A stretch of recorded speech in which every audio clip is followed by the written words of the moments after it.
Chapter 799. The system kindly reminded, -10 is fed to the dogs, -45 should be fermented by dozens of dogs.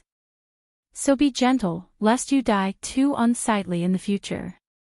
Wei Bai, my gentleness is too obvious.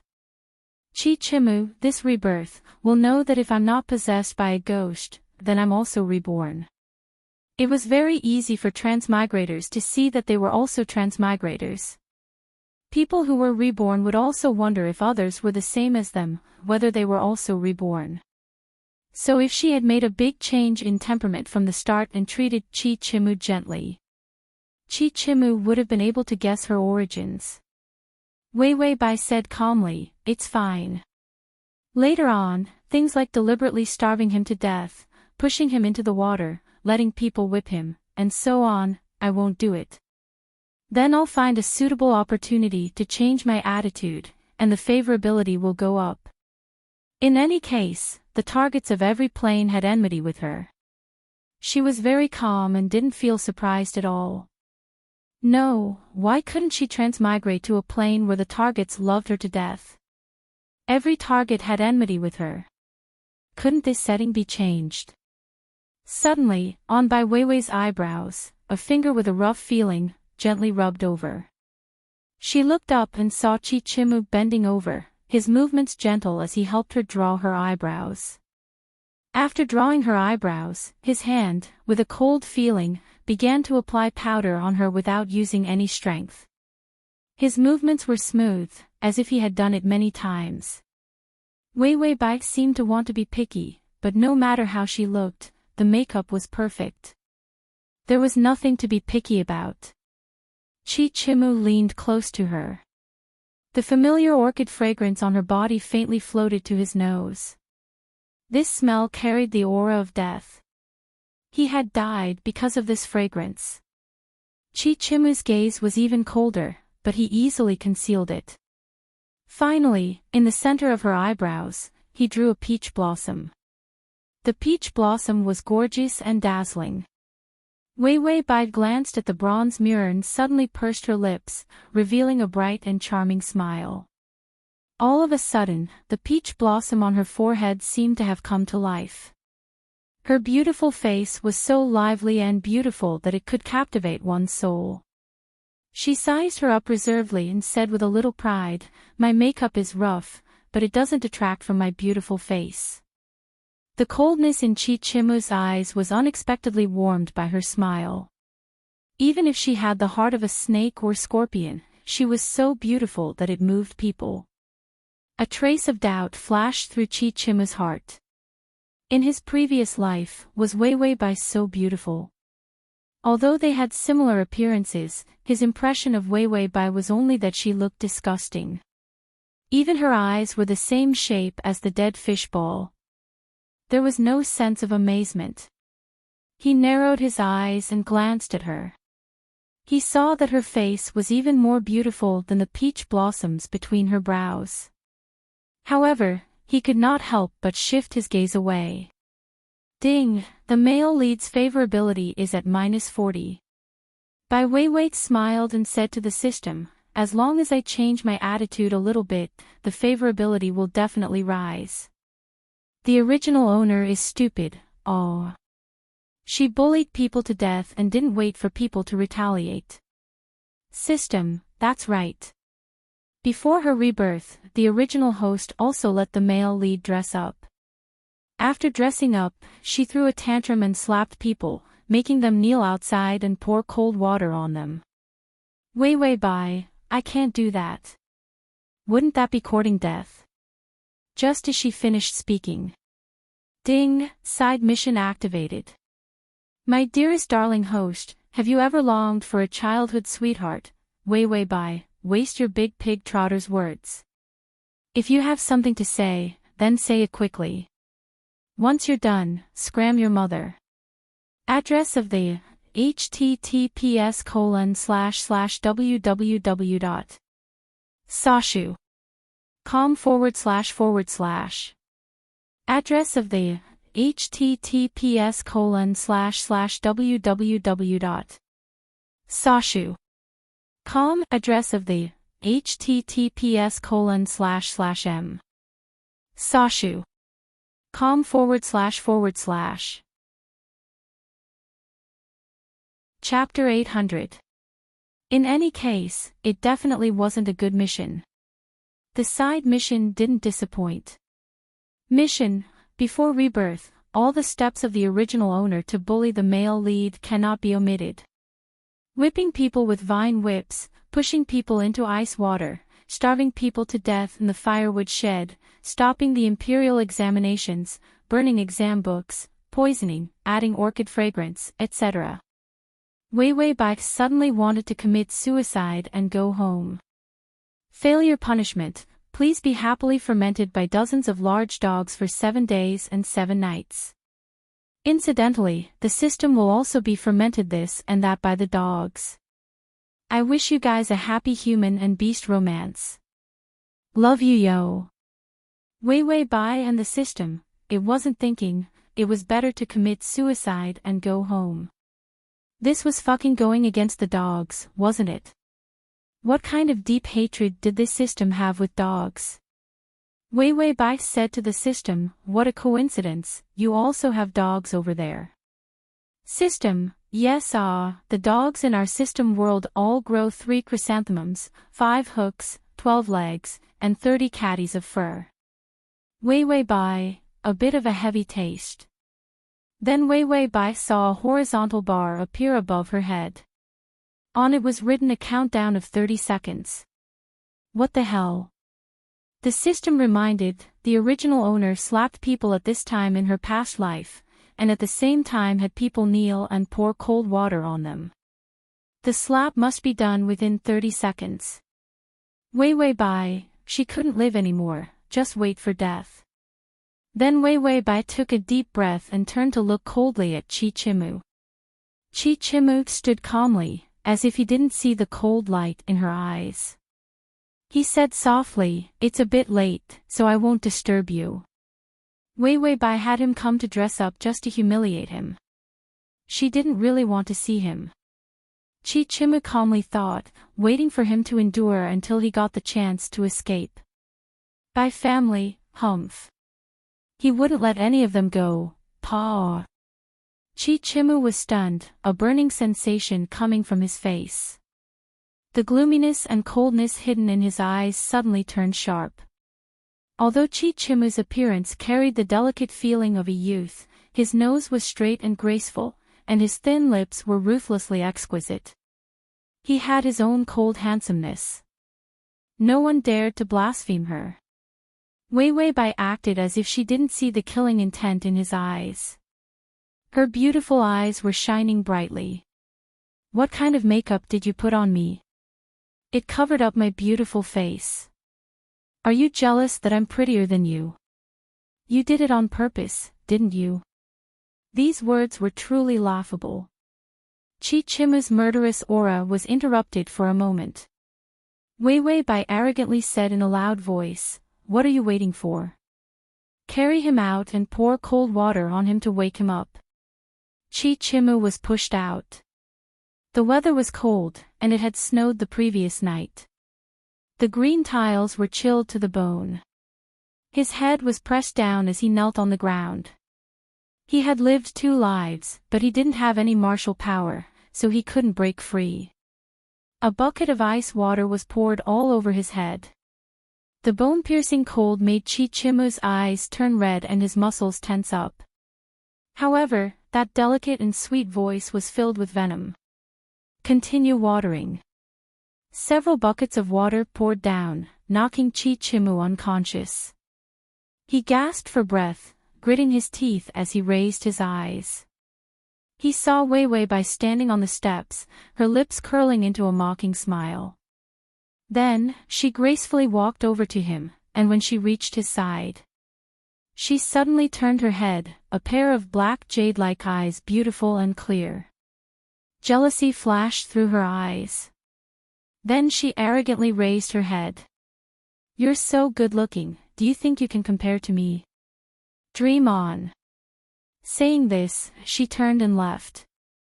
Chi Chimu, So you poured cold water on me because I'm good-looking.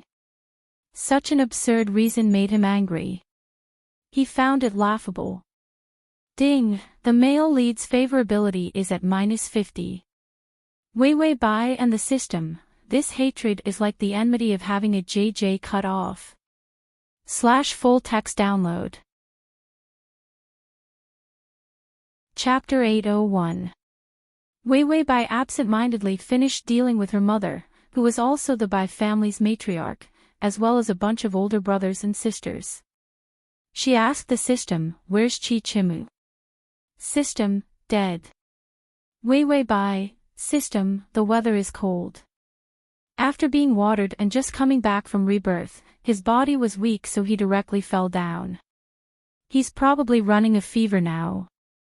Wei Bai's eyes lit up. A fever was good. She liked to make targets miserable the most. Once they were miserable, she would take the opportunity to redeem them. Favorable impression points would come very quickly. Wei Bai hurriedly said, Go, quickly go take care of him." System, collapsing character setting. Wei Bai's footsteps paused. This was a problem. After all, if her personality suddenly changed, Chi Chimu would definitely be vigilant. The consequence of not trusting him was that no matter how good she was to him, the favorability wouldn't rise. Bai Wei walked around expressionlessly, all kinds of conspiracies and overt schemes running through her mind. She had to find a normal reason to get close to Chi Chimu. It began to snow outside. Chi Chimu lived in a simple and crude room similar to a firewood shed. He only had time to change his clothes before his entire body collapsed. It was the same in his previous life. When he was pranked, he hovered on the edge of life and death many times. That was why his body later became weak. That was why that poison could easily take his life. Thinking of this, he really hated the Bai family to the bone. Chi Chimu's thin lips were white, his expression haggard, but his pair of black eyes were frighteningly bright. There was no fear or anxiety, but calmness. Everything he had now was in the hands of the Bai family. Even his qualifications for the imperial examinations were obtained after he first met the third prince. And the most important reason for being able to rely on the third prince was because of the wealth his parents left him. Chi Chimu only found out in his previous life by chance that his parents were famous wealthy merchants. The Chi family was very rich. But later on, the two of them died in an accident, and he was brought to live in the Bai family. And the Chi family's wealth fell into the hands of the Bai family. Later on, he discovered that the Chi family was much wealthier than he had imagined. The Bai family had only taken a small portion of it. As for the place where the wealth was stored, he had seen the map in the hairpin in his previous life. And in this life, he needed to obtain this wealth again. What he needed was the hairpin his mother had given him. He remembered that hairpin. It was in Wei Bai's hands. Only with this amount of money could he rely on the third prince, who had successfully usurped the throne in his previous life. Because the current third prince was still being suppressed by the crown prince. He only had ambition and wisdom, but he lacked talent and wealth. Because of his fever, Chi Chimu couldn't sleep and thought about many things. The more he thought about it, the more he hated the Bai family. Suddenly, the sound of frolicking came from outside. "Where's that little bastard? I heard that big sister punished him. He must have made big sister unhappy." He was Wei Bai's younger brother. The mistress of the Bai family only gave birth to a pair of twins, Bai Qi and Wei Bai. After Bai Qi's death, in the entire Bai family, only Wei Bai, the daughter of the first wife, had the highest and most respected position. Her group of younger brothers and sisters were all born of concubines, and all of them thought of ways to curry favor with Wei Bai. And bullying him was the best way to curry favor. Chi Chimu's fingers clenched tightly, his eyes ruthless and oppressive. The crumbling door was pushed open, and a few sloppy teenagers walked in. Seeing Chichimu lying sickly on the broken wooden bed, they immediately kicked the bed. Still not coming over to kneel in front of us? You dare to sleep after seeing us, your guts are quite big.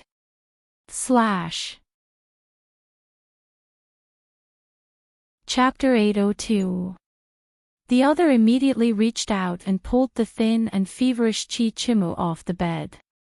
Because Chichimu's body was too weak, his head was dizzy, and he fell to the cold ground without any strength to resist. For a moment, his chest and lungs felt stuffy, and he coughed. The malicious ridicule of the youths was ear-piercing.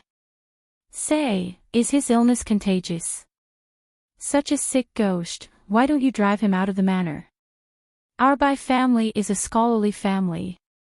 Even if he is a little bastard with a vicious heart, it is because of our benevolent hearts that we can accommodate him. Benevolent hearts. A trace of ridicule flashed through Chichimu's eyes. He was truly disgusted with the Bai family. The youth who kicked the door suddenly took out a bag. Do you know what this is? It is good stuff to nourish the body. I also have a good heart. Hearing that you are sick to death, I brought it to nourish you. Chichimu saw the thing in his hand, and his pupils shrank. It was the same in his previous life. When he fell ill, he was stuffed with tiger and wolf medicine. It caused his body to directly collapse. Chichimu knew that he couldn't let this happen again. If he hadn't just been reborn last night, there would be no time to plan. He wouldn't be as passive as he was now. The youth revealed a malicious smile and took out the medicinal powder, about to stuff it into Chichimu's mouth. Chichimu reached out and viciously swatted. The youth's expression was sinister. He dodged and immediately gave him a kick. Who do you think you are, daring to kick this grandpa? You are just a little bastard without parents. Seeing that you are sick, I fed you medicine out of goodwill, but you actually repay kindness with enmity. Chichimu's head was very dizzy. He choked and coughed up traces of blood. Several youths had already rushed forward, pressing down on his hands and feet, wanting to stuff the body-destroying medicine into Chichimu's mouth. In any case, Chichimu was a punching bag in the Bai family. They were used to bullying him, even if they killed him. No one felt that there was anything wrong. Chichimu's head felt like it was splitting, and he almost couldn't breathe. He gritted his teeth, his eyes filled with blood. He remembered these people. The youths who were used to bullying him felt a chill run down their backs. One of them picked up a chair and was about to smash it down. He's still not letting go. I don't believe that he'll be able to bite his tongue after this hit. Chichimu watched helplessly as the chair came crashing down. He clenched his fists so hard that they bled. But he couldn't avoid the chair. Just as the chair was about to fall down, a cry of surprise came from the door. The familiar voice caused the youths to be stunned. The chair stopped just above Chichimu's head. Chichimu took the opportunity to kick the youth in front of him away. Because he didn't have enough strength, the young man only took 2 steps back. Then, he fiercely turned around and said, "Are you looking for death? How dare you kick me?" At the door, Wei Bai frowned and looked at them with disdain. That's enough. What are you all doing? Why are you all yelling about fighting and killing? Hurry up and leave. Wei Bai was the daughter of the first wife and the apple of the Bai family's eye. One word from her was worth 100 words from others. The youths immediately stopped, embarrassed. Yes, sister. Then, he immediately walked out. Once the group of youths had gone far away, Wei Bai looked at Chichimu. His entire body had collapsed as he leaned against the bed.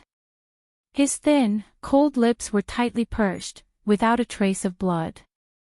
It was clearly the dead of winter, but his entire body was drenched in sweat. His face was abnormally flushed, and his brows were tightly furrowed, as if he was enduring great pain. But even though he was already weak to this extent,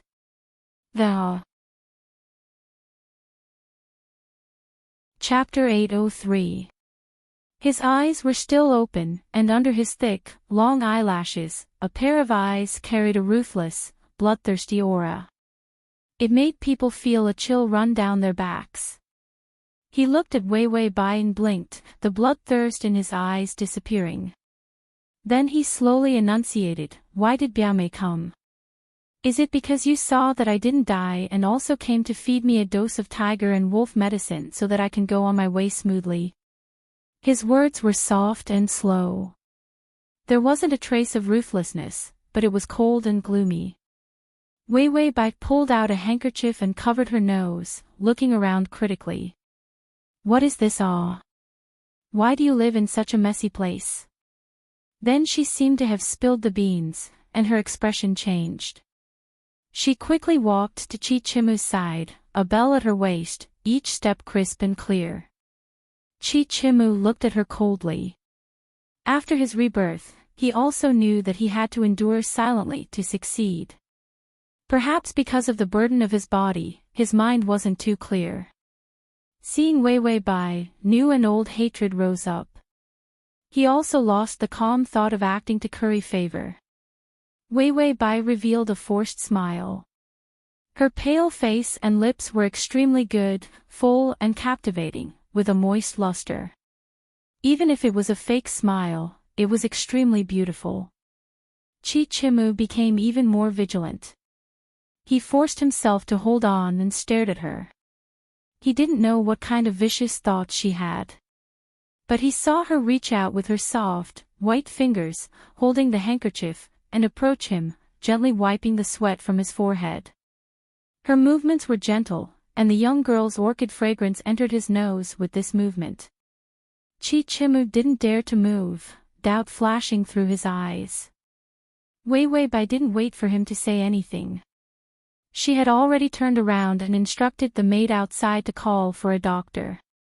Chi Chimu looked at her with dark eyes. Wei Wei Bai's smile didn't change. Seeing him like this, she said with false affection, "You are so ill, my heart hurts when I see you." Chi Chimu, then Wei Wei Bai didn't care what Chi Chimu thought. She had someone come in and carry Chi Chimu back to the bed. Then, Wei Wei Bai turned her head and her expression changed. How can anyone live in such a messy house? There isn't even a charcoal stove. Are they trying to freeze people to death? The maids and manservants immediately tidied up. Wei Wei Bai snorted coldly and couldn't help but cover her nose with her handkerchief. However, she thought of something and quickly moved the handkerchief away. His actions were filled with disdain. Chi Chimu, who was lying on the bed, felt relieved when he saw her actions. She wiped his forehead with the handkerchief. If she didn't mind, she would be possessed. The reborn Chi Chimu also began to revere ghosts and gods. What was Wei Wei Bai's motive? She was still as stupid as before, but she had deliberately come to treat him well. The room was tidied up, and the doctor arrived. Chi Chimu had been tormented miserably enough. After being fed a bowl of medicine, his body finally recovered. Then, he closed his eyes. He really couldn't take it anymore. Seeing that he had fallen asleep, Wei Wei Bai asked everyone to leave. Then she began to wipe his sweat and change the cold handkerchief. Her technique was clumsy, and as she wiped, she complained, "You can't die, do you hear me?" Chi Chimu was in a daze, feeling that Wei Wei Bai was always by his side. She was wiping his sweat. The doubts in Chi Chimu's heart grew stronger and stronger. In this world, Wei Wei Bai was the person who wished for him to die the most. Why would she specially come to take care of him? These thoughts blurred, and he frowned in pain. Ice and fire intertwined in his body. She gently stroked his face with one hand. The temperature of the fingers was so gentle and warm. His eyes were dry. When he was extremely vulnerable, he was even more reluctant to part with that bit of warmth that didn't belong to him. // Download. / Chapter 804. Chichimu couldn't help but lean his face closer to that hand. The owner of the hand hesitated for a moment before not moving away. Chichimu's tightly furrowed brows softened. Ding, the male lead's favorability has increased to 45. This sleep made Chichimu think that he was going to die again. When he opened his eyes again, he found himself still in this shabby room. He really had returned to the real world. He felt a hand on his neck, the fingertips touching his jaw, bringing about a tickling sensation. Chichimu was startled before turning his head. He saw Weiwei Bai lying by the bed, her beautiful brows furrowed. Her white jade-like face didn't have the usual flamboyant and bright feeling, but had a trace of weakness that made people pity her. He stared at her, his gaze complicated and vigilant. If not for Weiwei Bai's timely arrival, he might have been reborn and walked the same path as his previous life. His body would be completely worn down. Even without that cup of poison, his body wouldn't have lasted more than a few years. But today, she had interrupted his calamity of being fed the medicine and had specially come to take care of him. Chichimu felt that it was impossible for Weiwei Bai to have discovered her conscience. So did she have a purpose? Weiwei Bai slept uncomfortably. She seemed to feel Chichimu's gaze, her eyelashes trembling as she slowly opened her eyes. Her misty eyes carried the drunkenness of having just woken up, but they were clear and black, without the slightest hint of a vicious heart. Chichimu's eyes darkened, and he looked away. Weiwei Bai didn't react, and then she finally remembered something. Biaoge. This biaoge was like the melting of ice and blooming of flowers, sweet and soft spring water. It made Chichimu abruptly look over.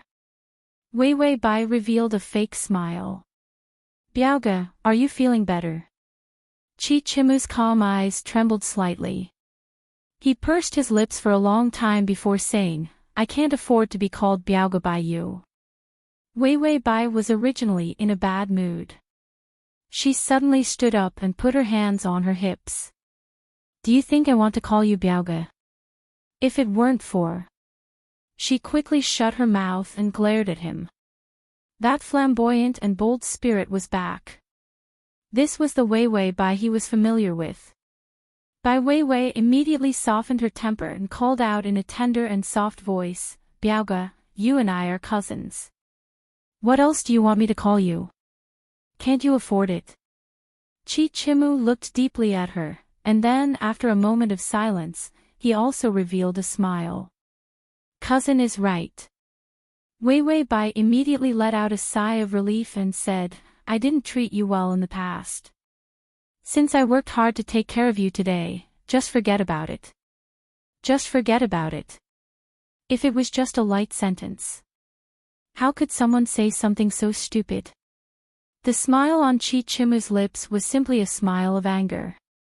Weiwei Bai thought that his smile meant that he agreed, so she smiled as well. Her smile actually contained traces of innocence and tenderness. Chichimu felt that his mocking smile was for a blind person to see. He took a deep breath. I don't know why Biaoge has come to find me today. Weiwei Bai, it's nothing. I just wanted to see you. After all, you and I grew up together and have deep feelings. Isn't it normal for me to visit you when you are sick? Deep feelings. It was deep hatred. Chichimu had always known that Weiwei Bai's brain wasn't very good. Since childhood, she had been the only young master who didn't rush to flatter and coax her. In his previous life, he had only known her vicious appearance. But this stupidity, he only understood it so thoroughly today. Weiwei Bai seemed to feel that with just a few words, the two old grievances had been resolved. She quickly revealed a smile. Cousin. Chichimu's mouth twitched. N. Wei Wei Bai hesitated again.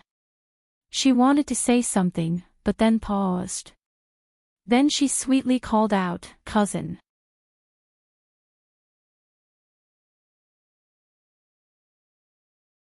Chapter 806. Chi Chimu treated those who came to curry favor gently. Wei Wei Bai came again on the fourth day, bringing some food. "It's made by my small kitchen. The big kitchen won't make these. You can eat it." Chi Chimu looked at this cousin. After thinking about it, he finally said with a smile, "Cousin, I heard that your handwriting is good. I need to copy books recently. Can you help me copy a few pages?" The awkward smile on Wei Wei Bai's face froze. She bit her lip and snorted. She seemed to be angry at him for taking a yard after giving her an inch. Just as Chi Chimu thought she would turn and leave, she said in a muffled voice, "Okay, where do I copy?" Chi Chimu smiled, then pointed to the table by the window. Wei Wei Bai said to the system, "He's probably suspecting something." "System, suspecting what?" "Suspecting that you're possessed or reborn." Wei Wei Bai, "Both. After all, handwriting is the easiest way to distinguish a person's identity." Wei Wei Bai, who had long been prepared, picked up a pen and began to scribble. Her handwriting was uniquely ugly. Chi Chimu was about to go blind from looking. It was indeed Wei Wei Bai's handwriting. He remembered that in his previous life, Wei Wei Bai had always been coaxed by others. So even if her handwriting was ugly, they would still praise her against their conscience. He had seen her handwriting a few times, and it was so ugly that it left a deep impression. Later, she realized that her handwriting was not good and began to study hard, so her handwriting was different. If she really encountered the same situation as him, her handwriting would definitely change. Very good, it hadn't changed. It was still unbearably ugly. Chi Chimu relaxed and began to sit by the side, copying books. He had always been alone. It was rare to have someone by his side. Wei Wei Bai was not someone who would sit still. From time to time, she would look up. There were many small movements. The young girl's fragrance was too obvious, mixed with the warmth of the charcoal stove. It made Chi Chimu somewhat suffocate. He glanced sideways and saw that the impatience between her brows was very obvious. But there was forbearance. Chi Chimu was not in a hurry. He was good at enduring, so he could endure until she revealed her purpose. After copying a few pages, Wei Wei Bai suddenly said, "I remember my mother calling me." "I'll leave first, cousin." Chi Chimu thought for a moment before nodding.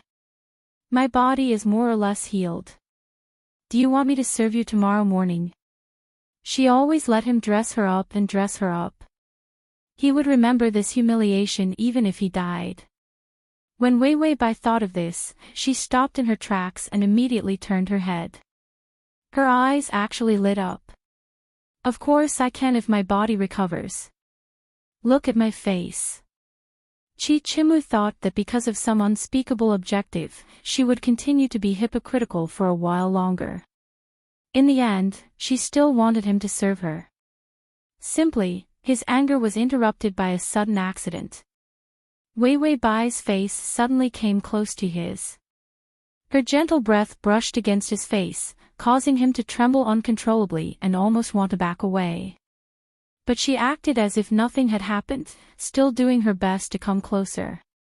Her soft and delicate cheeks were suffused with pink, and her pair of black jade-like eyes were bright and clear. The young girl's fragrance, with its offensive power, completely wrapped him up. Chi Chimu endured silently, his fingers unconsciously clenching. He pursed his lips, his expression calm. Wei Wei Bai reached out and pointed at her eyebrows in dissatisfaction.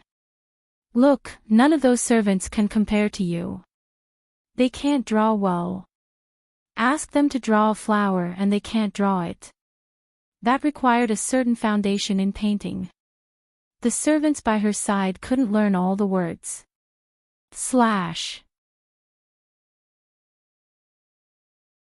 Chapter 807. That's why your makeup looks very good. She smiled, her smile full of smiles, like the newly bloomed flowers on the old plum tree outside the window. Looks mislead people. Chichimu lowered his eyes, his breathing unsteady. The scent on her body. It always reminded him of the feeling of death. It was too profound, but it was especially sensitive. He said softly, "If cousin wants to draw a flower, I'll draw one for you right now." Wei Bai immediately sat down properly, somewhat excited. Women all loved beauty, especially beauty that was different from others. Chichimu was aware of her temperamental nature. She could say that she was beautiful right now. Later, she might angrily let him die. Chichimu brought over paints. They were all ground from plants and could also be used on the face. He lowered his head and said softly, "All right, raise your head." Wei Bai obediently raised her head and glared at him. Her eyes were filled with his shadow. Chichimu couldn't help but say, "Close your eyes." Wei Bai immediately closed her eyes. When did his cousin become so obedient? When she closed her eyes, the expression on Chichimu's face disappeared, and his eyes turned gloomy. Then he lightly drew a plum blossom between her brows. She still raised her head, not opening her eyes. She was quiet and beautiful. Chichimu stared blankly for a moment before retreating a few steps. Done. The first thing Bai Weiwei did was to find a mirror and look left and right. She said to the system, "I feel like I'm the #1 beauty in the world. System, wake up, look at the -45 favorability. There are dozens of dogs behind us. Wei Bai, this flower was born for me." The system held its head in despair. Doggy doggy, Wei Bai turned to Chichimu. "Does it look good?" This was her narcissism and forcing others to praise her. Chichimu said calmly, "Beautiful." There was no sincerity at all. Sure enough, Wei Bai gave a cold snort, and then reluctantly revealed a friendly expression. "Then I'm leaving, cousin." After he finished speaking, his footsteps were still hurried. His back was emotionless as he disappeared through the door. Chichimu sat indifferently, then picked up the brush again and began to copy the book. After copying a few pages, he realized that he was distraught. Then he put down the pen and saw that the pages she had copied were in a mess. He picked it up and took a look. The handwriting was so ugly that it was an eyesore. Chichimu suppressed his anger and placed the paper in the cabinet where he kept his books. After sitting for a while, he found that his heart was still unable to calm down. In the past, when he was alone, he had never felt this way. There was the scent of another person in the room. He suddenly got up and opened the window. The cold wind blew away all the smells in the room. He was finally feeling better. Chichimu wondered again what Wei Bai's goal was. In his previous life, there was no such thing. After thinking for a while, he took out the letter again and tried to copy it a few times. Finally, he managed to write down the handwriting of the Bai family's bastard son, Bai Jiming, the young man who had tried to feed him the medicine of the tiger and wolf a few days ago. He wanted Bai Jiming to pay the price. After Chichimu finished writing the letter, he used some methods to send it to a concubine of the Li family in the east of the city. Bai Jiming and that concubine had been unclear for a period of time. The Li family's head was a bandit and his conduct was cruel and terrifying. But perhaps because of retribution, a house full of women couldn't give birth to a son. And that concubine gave birth to a son at the beginning of the year. This made the Li family's head so happy that he invited the entire city to a banquet for 3 days. Chichimu knew that the child was Bai Jiming's. There. Chapter 808. He remembered that the Bai family had just paid a visit to a famous scholar, who also intended to take Bai Jiming as a student. In his last life, Bai Jiming had become that great scholar's student as he wished. He was flushed with success for quite a while. Chi Chimu stood by the window, looking at the snow outside, his eyes terrifyingly cold. In this life, those who made him suffer should not think of having a good time. Chi Chimu smiled. He suddenly thought that he could also make use of Wei Wei Bai in this matter. As expected, Wei Wei Bai came again the next day. She hurried over, panting, her clothes fluttering, but her hair was not tied up and her face was bare. When Wei Wei Bai saw him, her eyebrows rose, the light in her eyes turning into flames that scorched people. "Didn't you say you were going to dress me up? I've been waiting for quite a while." This aggressive manner. Was she going to hold him accountable? Chi Chimu breathed a sigh of relief. This was Wei Wei Bai. Then he said unhurriedly, "Biaomei, I just remembered that I had something to do today, so I didn't look for you." Wei Wei Bai might have been anxious and angry from waiting and couldn't care about the hypocrisy. What matter can be more important than my matter? Chi Chimu's eyes were dark, but he hurriedly apologized. "It's all my fault. I'll dress you up right now." Wei Wei Bai angrily stamped her feet. "You," she held back the harsh words in her mouth, took a deep breath, and sat down reservedly. "Then hurry up." Chi Chimu nodded, and a maid followed behind him. The maid ran to fetch the makeup box. Chi Chimu began to lower his head and dress her up. Perhaps it was the first time he didn't bring shame to dress her up. Chi Chimu discovered that her skin was indeed good, so fine that when his fingertips slid over, he was reluctant to let go. When he drew her eyebrows, the corners of her eyes carried a peach blossom redness. That kind of charm was not alluring. Chi Chimu's movements slowed for a moment before he held his breath and continued. Finally, he drew a flower between her eyebrows. Bai Wei Wei opened her eyes. Her pair of clear and bright eyes immediately added 3 points to her face. A dark light flashed through Chi Chimu's eyes. It was like seeing his work suddenly become perfect. This feeling was actually not bad.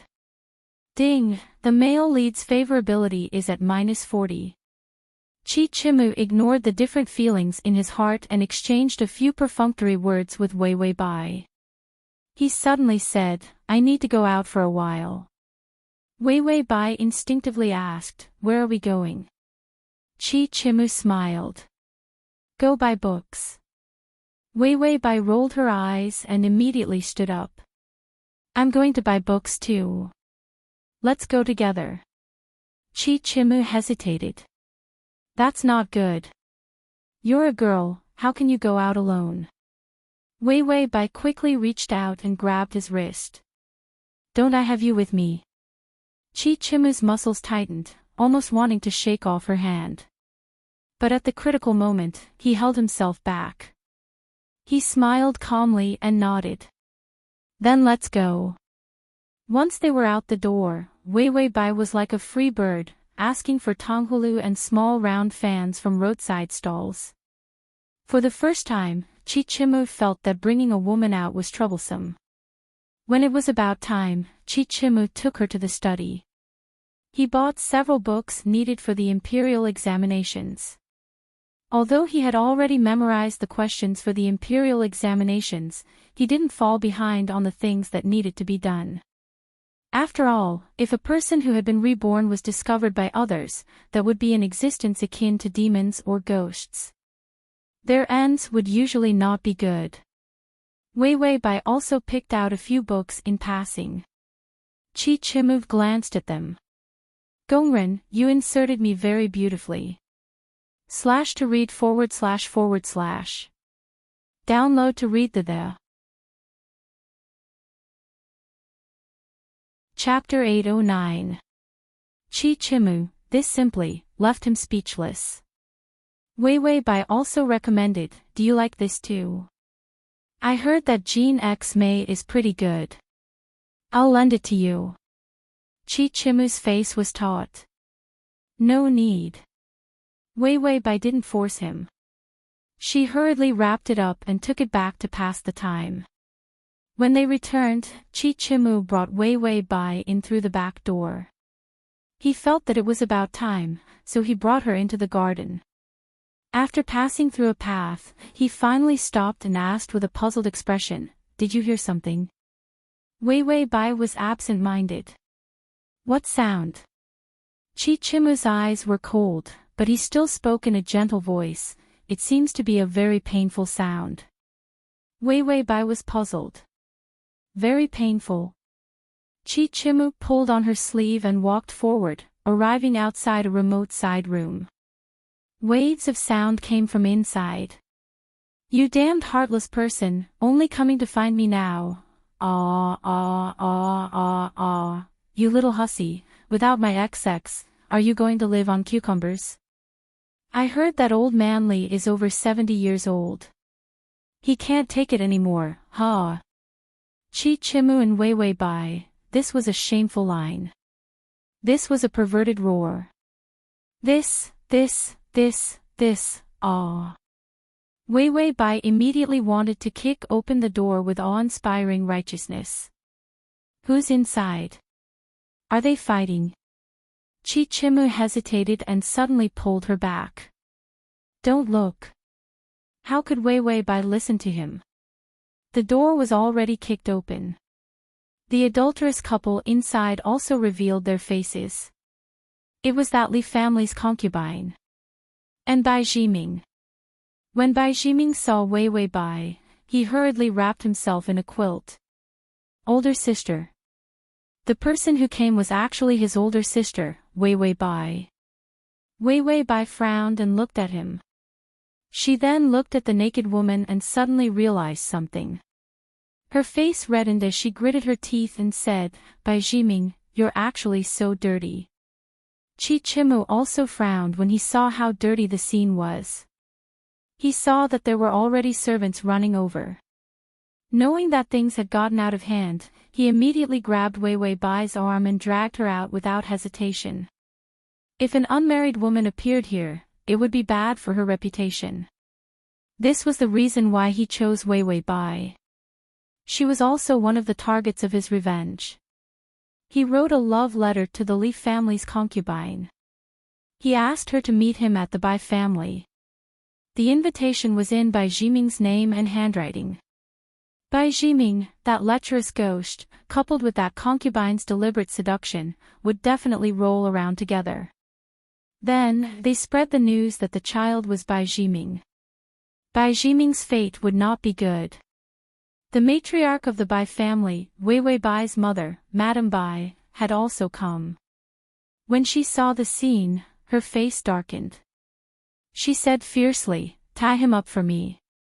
And that woman, send her back for me. Send her back secretly. Don't let anyone know." Madame Bai was shrewd and knew that no one would benefit if things got out of hand. Then she turned back and saw that her daughter was also there. What kind of occasion was this? An unmarried woman appeared here. Did she still want to marry? Wei Wei Bai was a little afraid. "Mother." Madame Bai glared at her and slapped her. "I spoil you when you usually mess around, but is this something you can get involved in? I'm so angry." Wei Wei Bai looked at her, not knowing what to do, and tears fell. Her eyelashes trembled, and then she glanced at Chi Chimu timidly. Chi Chimu didn't expect that Madame Bai would directly hit someone. Chapter 8:10. He pursed his lips and didn't say a word, but the relief of having succeeded in his scheme grew heavy in his heart. It was revenge, and the revenge was successful. Shouldn't he be happy? When Madame Bai saw Chi Chimu here, she flew into a rage. "Was it you who brought Wei Wei here? Come, tie him up for me, please use the family law." Wei Wei Bai felt that she should come out to fish for favorability points. She was about to say, "Don't hit, it's all my fault, it has nothing to do with him."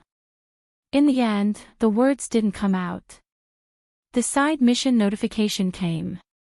Please whip the male lead 20 times within a quarter of an hour, otherwise, woof woof woof, woof, your whole family woof ah.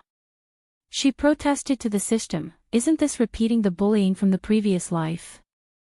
There wasn't this in the previous life, let alone beating people?" Although there were vine whips to bully people, it wasn't in this kind of situation. System, because things have developed differently, you may lose the opportunity to whip the male lead in the future, so the mission will change, but bullying the male lead won't change. Wei Wei Bai, this mission makes it impossible for people to exploit loopholes. Chi Chimu was quickly dragged to kneel in the snow. The family law was vine whips, tough with steel and coated with tung oil. With one whip, the skin would split open. Madame Bai gritted her teeth and said, "Beat him fiercely for me. 10 whips for the little bastard of the Chi family, and 5 whips for that disappointing one. If the body wasn't good, 10 whips could take a life." Madame Bai thought of the law, wanting to kill Chi Chimu. Chi Chimu frowned, not expecting this woman to be so vicious. Wei Wei Bai hurriedly came out.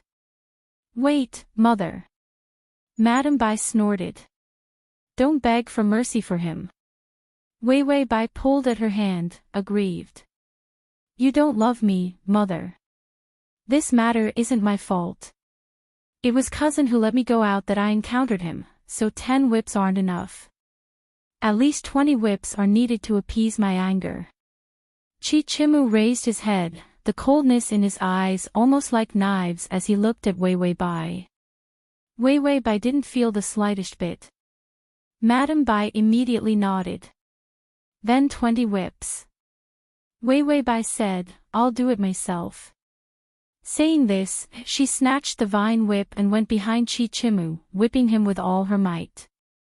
Chi Chimu originally hated to bleed, but as a result, when that whip landed on his body, it was light as a feather and didn't hurt at all. He frowned and lashed out a second time. It didn't hurt much. That frightening whipping method only had a trace of strength left when it came to him. He was being deliberately controlled by someone, and there was no sense of punishment. Chi Chimu hesitated for a moment before turning around. However, he saw Wei Wei Bai's face tensed up.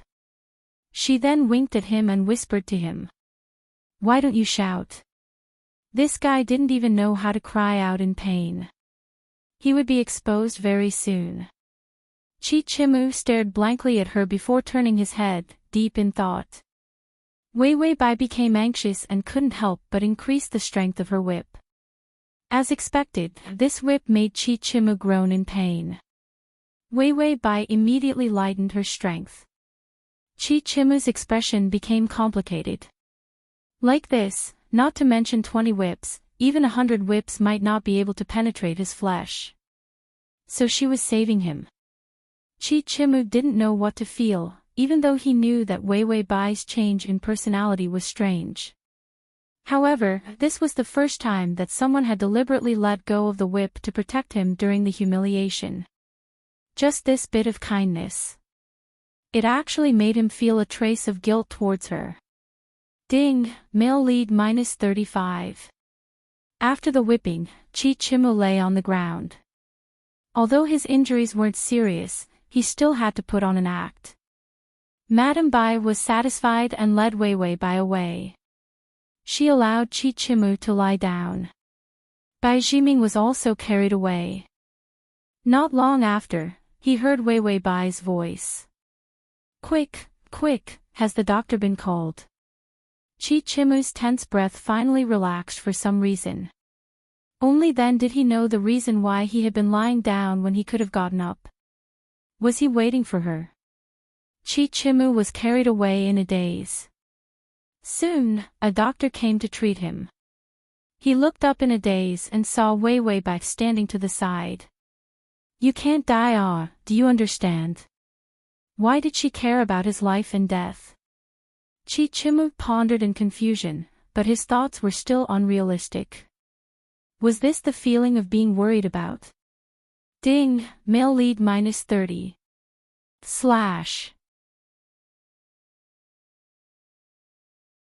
Chapter 8:11.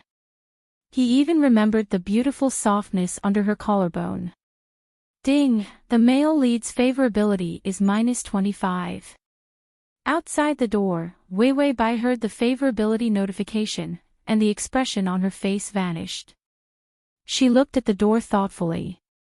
Finally, the system couldn't help but ask, "What are you thinking about?" It had the expression of a big villain. Wei Wei Bai, his physical strength isn't good enough. System, ? Wei Wei Bai, Chichimu's physical strength is too weak. When he was carrying me just now, he almost couldn't hold on. After so many planes, this was the first time she had encountered such a weak target. She expressed that it was delicious. The system paused for a moment. Isn't it because you're too heavy? Wei Wei Bai, suddenly, she didn't want to sigh anymore. Wasn't it just a round face? This had nothing to do with weight. After taking 2 steps, she noticed something and looked up. A notification bar appeared above her head. Within 2 days, get Chichimu into the ice cave of the lotus pond. If not, woof woof woof. Woof woof woof woof your grandpa. Wei Wei Bai asked the system, "What does your main system look like?" System, not as handsome as me. Wei Wei Bai, if I had the chance to know it, could I lead 2 dogs and woof it to death? System, how can you blaspheme my main system like this? 2 dogs aren't enough, get 20. It had long found that idiotic main system unpleasing to the eye. Failure of the side mission meant punishment. But it had never heard of a punishment system. This was because it saw that it was handsome, so it was jealous and wanted to mess with it. Wei Wei Bai threw Chichimu until he doubted life. Her original plan was to wait a few days before going to see him again. This way, she could let his longing ferment and make him unaccustomed to her disappearance. Now, the evil side mission forced her to change her plan. This mission was too cruel, making her think for a while before reluctantly making a plan. She disappeared for a day until the day of the mission. Wei Wei Bai wore a thick jacket and skirt, draped in a fox fur cloak, and returned to Chichimu's shabby house. She hesitated and leaned against the window. There was a heater inside, so the windows were slightly open for ventilation. She stood on tiptoe and cautiously looked through the gap, discovering that Chichimu was writing something by the window. Chichimu had long noticed the delicate figure outside. His eyes were dark, and there were dark circles under his eyes. For some reason, he had never been close to a woman's body before. Hence, when he hugged Wei Wei Bai, he saw her body. It made him unable to eat or sleep in peace. He could not shake off that image at all. He knew that it wasn't love. It was just a kind of impact that he couldn't recover from. Chichimu originally didn't want to pay attention to her, but when he thought of his mother's hairpin, the brush in his hand became heavier. A copy of the calligraphy was destroyed. Chichimu looked on coldly before throwing away the brush. Just as he was about to push open the window, he realized that a fair hand had already pushed open the window, revealing Wei Wei Bai's plain but beautiful face. She wore no makeup. Only then did Chichimu recall that she seemed to only like him to dress her up. If he didn't go, she would rather wear a plain face. Wei Wei Bai hesitated. Biaoga, by the lotus pond, the plum blossoms are blooming beautifully. Let's go admire the plum blossoms ba. Chichimu pursed his lips, many complicated thoughts turning in his mind. Finally, he nodded. Wei Wei Bai revealed a smile. Chichimu's eyes darkened. He no longer looked at her and walked out. The two arrived at the lotus pond. The pond was frozen solid, and the plum blossoms were on the other side of the pond, // The Chapter 8:12. The two strolled on the ice, walking and walking. Chichimu suddenly grabbed Weiwei-bai's hand. Let's go this way. The ice over there is thin. Weiwei-bai nodded and abruptly asked, Biaoga, do you still remember things from your childhood? Chichimu was silent for a moment. I don't remember much. Weiwei-bai immediately looked at him excitedly, seeming somewhat nervous. Then do you still remember what your parents gave you? Chichimu's heart sank. He said calmly, what did they give me? This, I somewhat can't remember. Weiwei-bai's gaze was somewhat erratic. It was something like a map or some other kind of paper or something.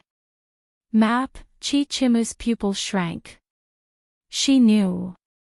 She knew of the enormous wealth his parents had left him. This wealth had to be a secret. Chichimu was very clear that his future path would be smooth and smooth. It was all because the third prince had ascended the throne and supported and trusted him. He and the third prince had a relationship of monarch and subject, as well as a close friend who shared the same ideals. In this life, he had a heart full of ambitions and a special philosophy of governing the world, many of which were deviant. And the people who could help him achieve these goals, the crown prince couldn't, nor could the current emperor. Only the prince he had chosen could understand him. And that wealth was the capital for the start of the plan. It was also a crucial link in toppling the crown prince and seizing the throne. So this wealth couldn't be discovered by anyone. Only then would there be the unexpected effect later on. Chichimu raised his eyes and watched her rack her brains, as if wanting to fish for information. His eyes were deep and cold, like ice blades, full of killing intent. Then he wondered if she had been good to him during this time because she had discovered this wealth. That was why she had deliberately come to curry favor and approach him. When Chichimu thought of this, the bit of kindness and warmth he had obtained during this time was eroded little by the chill. Anger came without warning. He panted, suppressing the anger in his chest. He tried to make his voice sound gentle. Are you talking about the blueprint? There seems to be one. Let me think. Weiwei-bai's eyes lit up. Really? Was there really one? Hurry up and remember. The fire in Chichimu's chest was not scorching hot but icy cold. It was so cold that it penetrated his bones. It made him tremble all over. He had already lived 2 lifetimes, yet he was still expecting the venomous snake to treat him gently. Foolish beyond measure. He clearly knew from the beginning that this woman in front of him was black-hearted, but he was still greedy for the little bit of companionship she brought. Chichimu forced out a cold smile. Cousin, you've been so nice to me all this time. Is it because you want my blueprint? Weiwei-bai's eyes flashed with a trace of guilt. That's not true. Why would you think that? I just casually mentioned it. What else did Chichimu not understand? He lowered his eyes and said in a calm and gentle tone, there is a blueprint, but I don't know what it is for. If you want it, I'll find it for you. After pausing for a moment, his voice was filled with infinite malice. After all, you're my favorite cousin. Weiwei-bai didn't hear the malice in his words at all. Her eyes were bright, her expression happy. You're so nice. I'll be good to you in the future and won't bully you anymore. Chichimu's tone was indifferent. There will be no future. With that, the ice under his feet cracked open. He led her to a place where the ice was thin, and then with a push of his foot, the ice cracked open. Weiwei-bai was stupefied, a trace of panic flashing across her face. Then she looked up and found that Chichimu was already standing in the thick ice.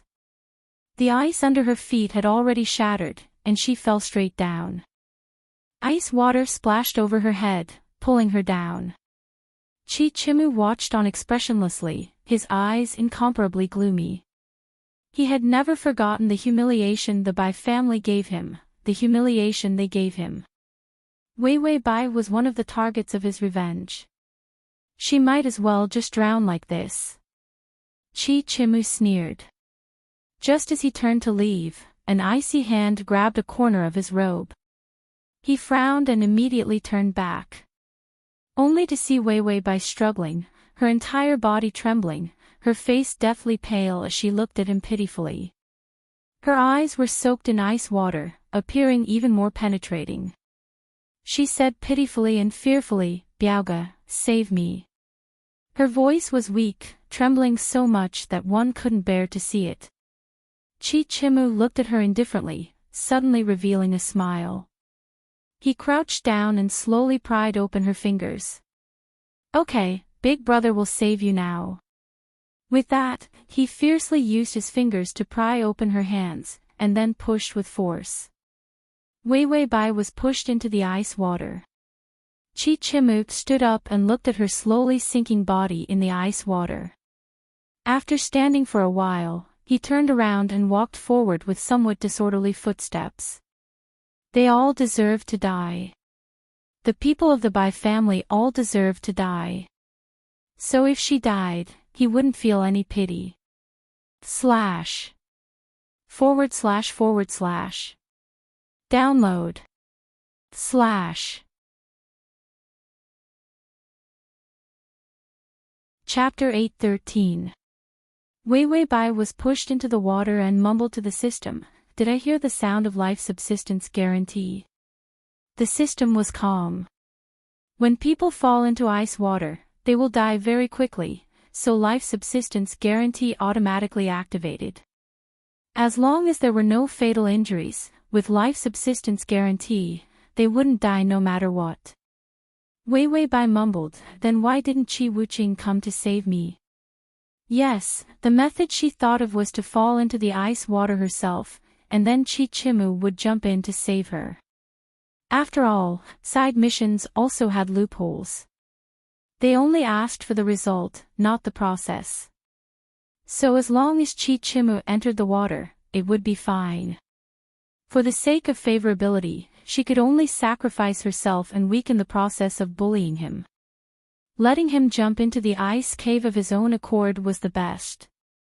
System, he was very happy and swaggered away. He finally got rid of you, this scourge, so how could he take the initiative to jump in to save you? Wei Wei Bai smiled coldly. I dared to let him push me down, so I have a way to make him crawl back to save me. She had just said so. The ice water above her splashed, but she saw Chichimu's gloomy expression as he eagerly swam towards her. Wei Wei Bai was very relieved and closed her eyes.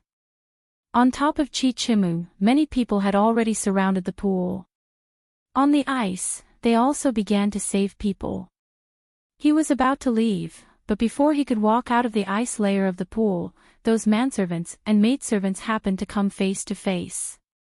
Moreover, there were maidservants who discovered Wei Wei Bai's clothes floating out of the water. The pool was immediately surrounded by people. If he swaggered away and Wei Wei Bai died, he would be the murderer. Chichimu's mind turned quickly. Before anyone could clearly see his forward movement, he plunged into the ice water again. At this moment, he wished he could drown Wei Wei Bai. Then he would pretend to not save her in time and draw a clear line. In any case, those people above had already seen that he came to save people, so the suspicion of Wei Wei Bai falling into the water could be washed away. Chichimu only felt that his limbs and bones were soaked in ice water. His body had finally gotten better, and he didn't know how long it would take for him to recover. He struggled to stay in the icy water, his eyes cold. He turned his head and finally looked down.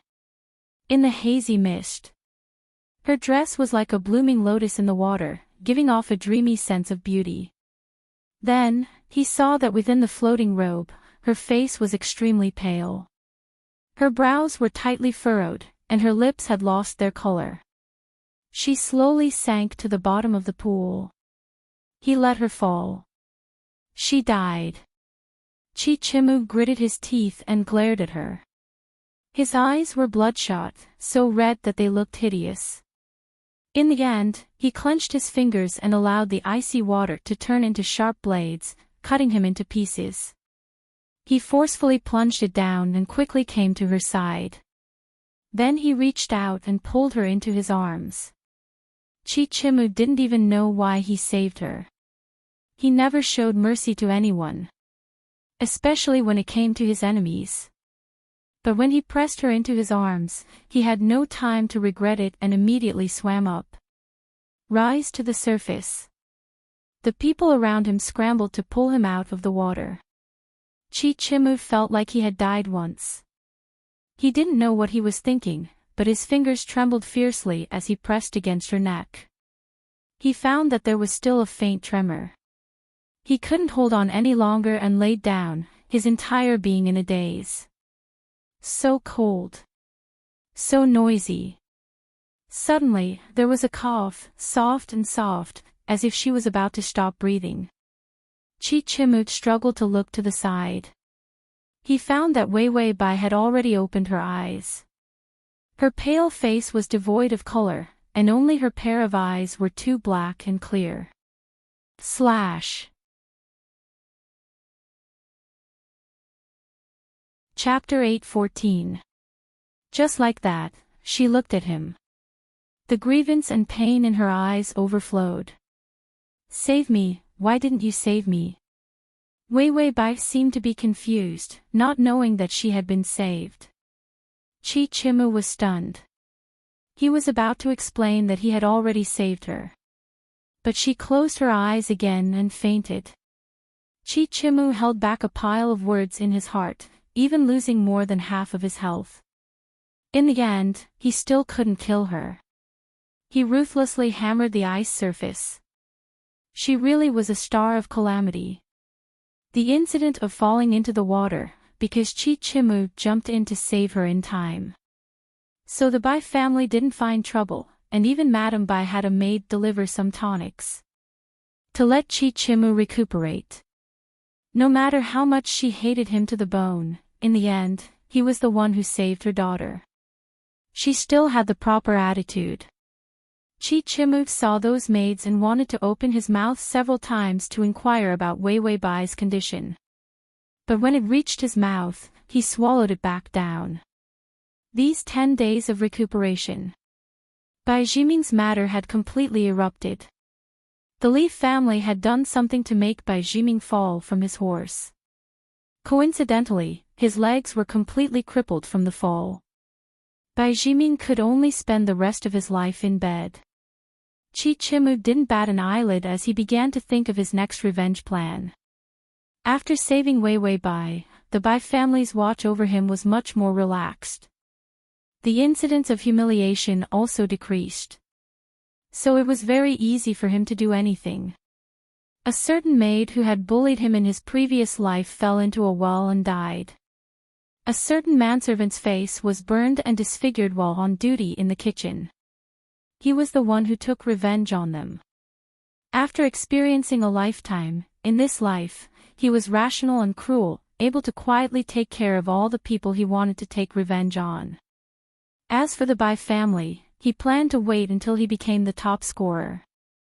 Then he would slowly tidy up this family. After doing so many things, he discovered that he had always overlooked Wei Bai. This woman still knew of the existence of that fortune. She couldn't be left behind. Chichimu took out the paper with Wei Bai's name written on it, but the brush couldn't fall. After staring blankly for a long time, he pressed her paper to the bottom with a darkened face. Then he took out the paper of the Bai family's other concubine's son. Anyway, he had plenty of time to deal with her. There was no need to rush. Over at Wei Bai's side, the days of idling and waiting for death were too good. She ate and slept, slept and ate. After eating, she read a book called You Put Me Very Well. Then, he continued to sleep, eat, and read novels. He was as shut-in as a deity. The system couldn't help but urge, after so many days, your favorability has only increased by 5 points. You still have the nerve to eat and wait for death. Wei Wei Bai had just finished reading the overbearing prince's runaway little cold wife. She then flipped open a harem love and hate novel about the emperor, and this concubine doesn't want it. She read it with great interest. Needless to say, it didn't lose out to those online novels in reality at all. Wei Wei Bai was very calm. It's fine. It's a year and a half. Take it slow. The system reminded, 1 year, 4 months, and 5 days. Wei Wei Bai turned over and continued reading her novel. It's fine. Wait until Chi Chimu comes looking for me. At that time, she would soften her attitude and pretend that she did not remember that he had pushed her into the pool. Another sibling relationship strategy. Sure enough, the favorability would definitely increase. Ding, requesting the host to completely expose the matter of Chi Chimu pushing you into the water within 3 hours, then lock him up in the woodshed for 5 days. Wei Wei Bai, the system said resignedly, the side quest this time is indeed a bit crazy. The previous world, although it was also deranged. But it was only deranged once. And this time, the side quest had been deranged many times.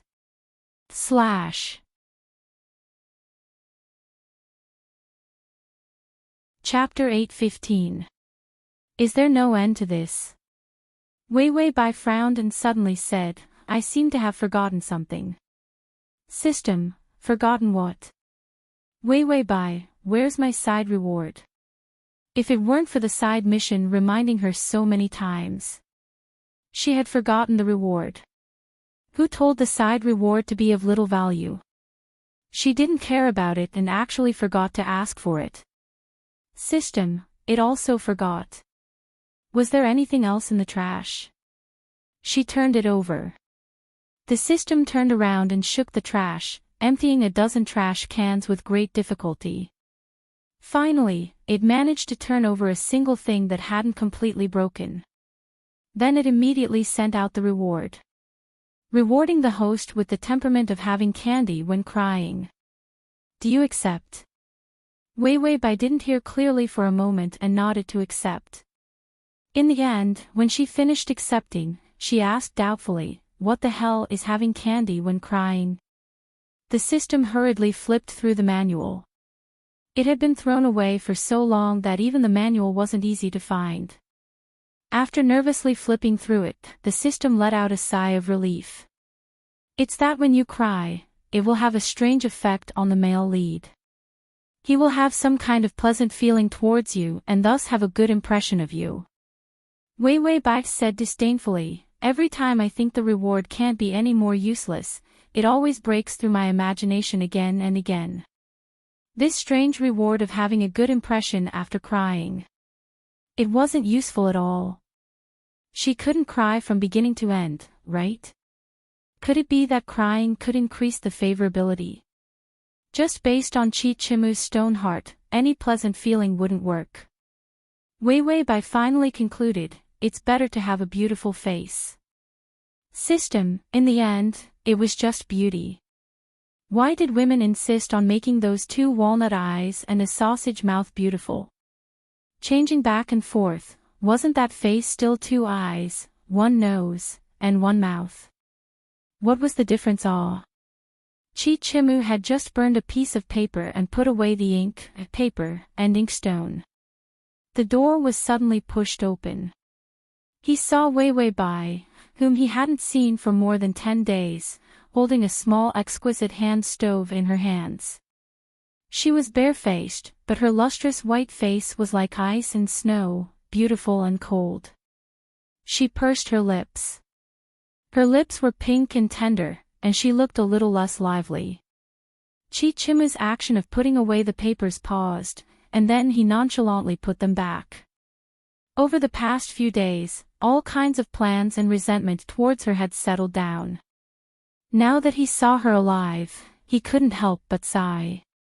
His mind, which had always been tense, actually relaxed. Wei Wei Bai slowly walked in and suddenly smiled. "Cousin, are you feeling better?" Chi Chimu's thick and long eyelashes drooped, concealing the emotions in his eyes. His voice was gentle. "Much better. How about you?" Wei Wei Bai smiled coldly. "I'm not very good." Chi Chimu looked up at her and found that the resentment in her eyes was so real.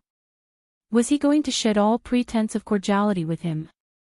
Sure enough, the next moment, she fiercely said in a loud voice, "Tie him up and lock him up in the woodshed."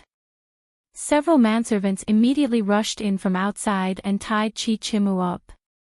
Chi Chimu didn't defend himself, only looking at her gloomily. "Cousin, what do you mean?" Wei Wei Bai's face didn't have a trace of softness. Her eyes held traces of resentment as she looked at him. She slowly walked in front of him and whispered in his ear, "Cousin, do you hate me so much that you can't wait for me to die?" Her appearance, and her tone. At once, it pulled Chi Chimu back to before his rebirth. At that time, she had always been so vicious, looking at him coldly. Indeed, he couldn't wait for her to die. After Wei Wei Bai finished speaking, her breathing became heavier, blowing in his ear, making his expression tense. He couldn't help but look up at her, only to see the tears in her eyes that she didn't have time to wipe away.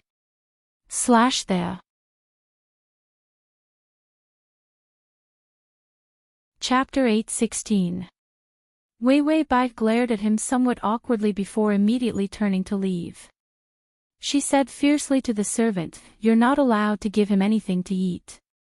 Just let him," she clumsily stamped her feet in annoyance. "Just let him die." These words were spoken anxiously and angrily. It was like the arrogance of a little girl, but it didn't feel vicious. After speaking, Wei Wei Bai hurriedly left. She was afraid that if she stayed a second longer, she would regret it. Chi Chimu was pushed into the woodshed by Wei Wei Bai and locked up.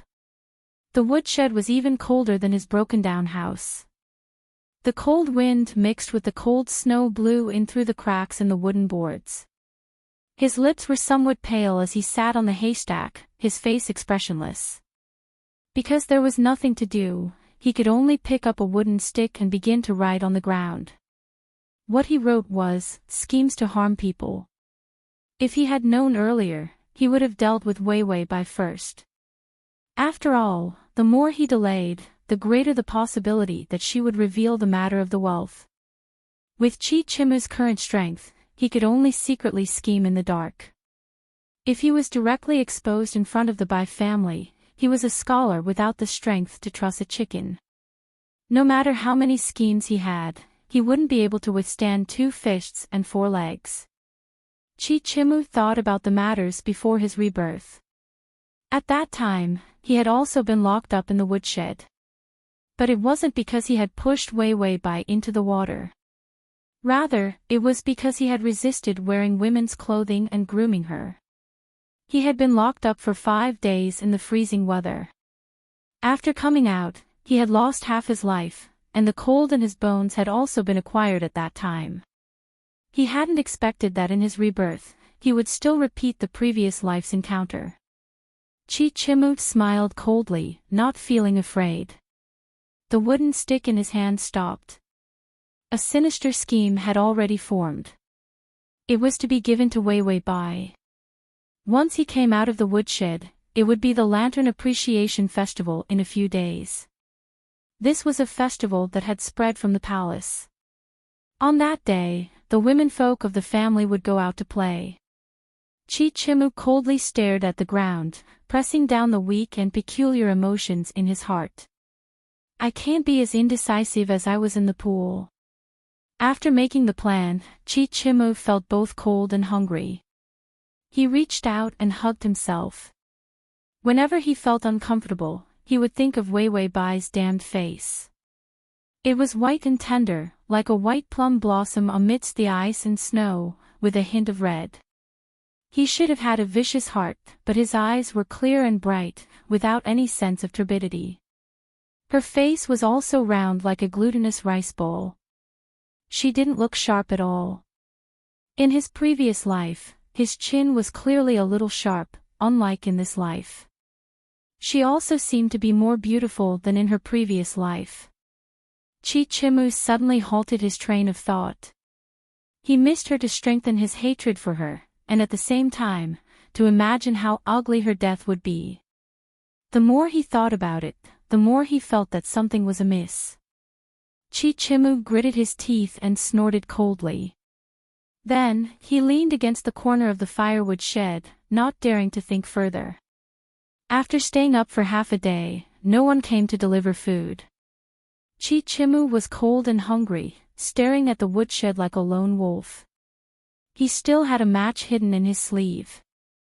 If he really couldn't live on, burning down this woodshed was also a way to survive. Just as he was thinking this, he heard the sound of people walking by outside. It was several female servants passing by the woodshed. One of the female servants couldn't help asking, "Why did Miss lock that Chichimu in the woodshed?" "I heard that the manservant from the main kitchen was not allowed to bring some firewood to the stove." Another said, "I don't know. Even Madam didn't agree with Miss doing this immediately. After all, he had just saved her. Madam said to make him suffer, so there's no rush.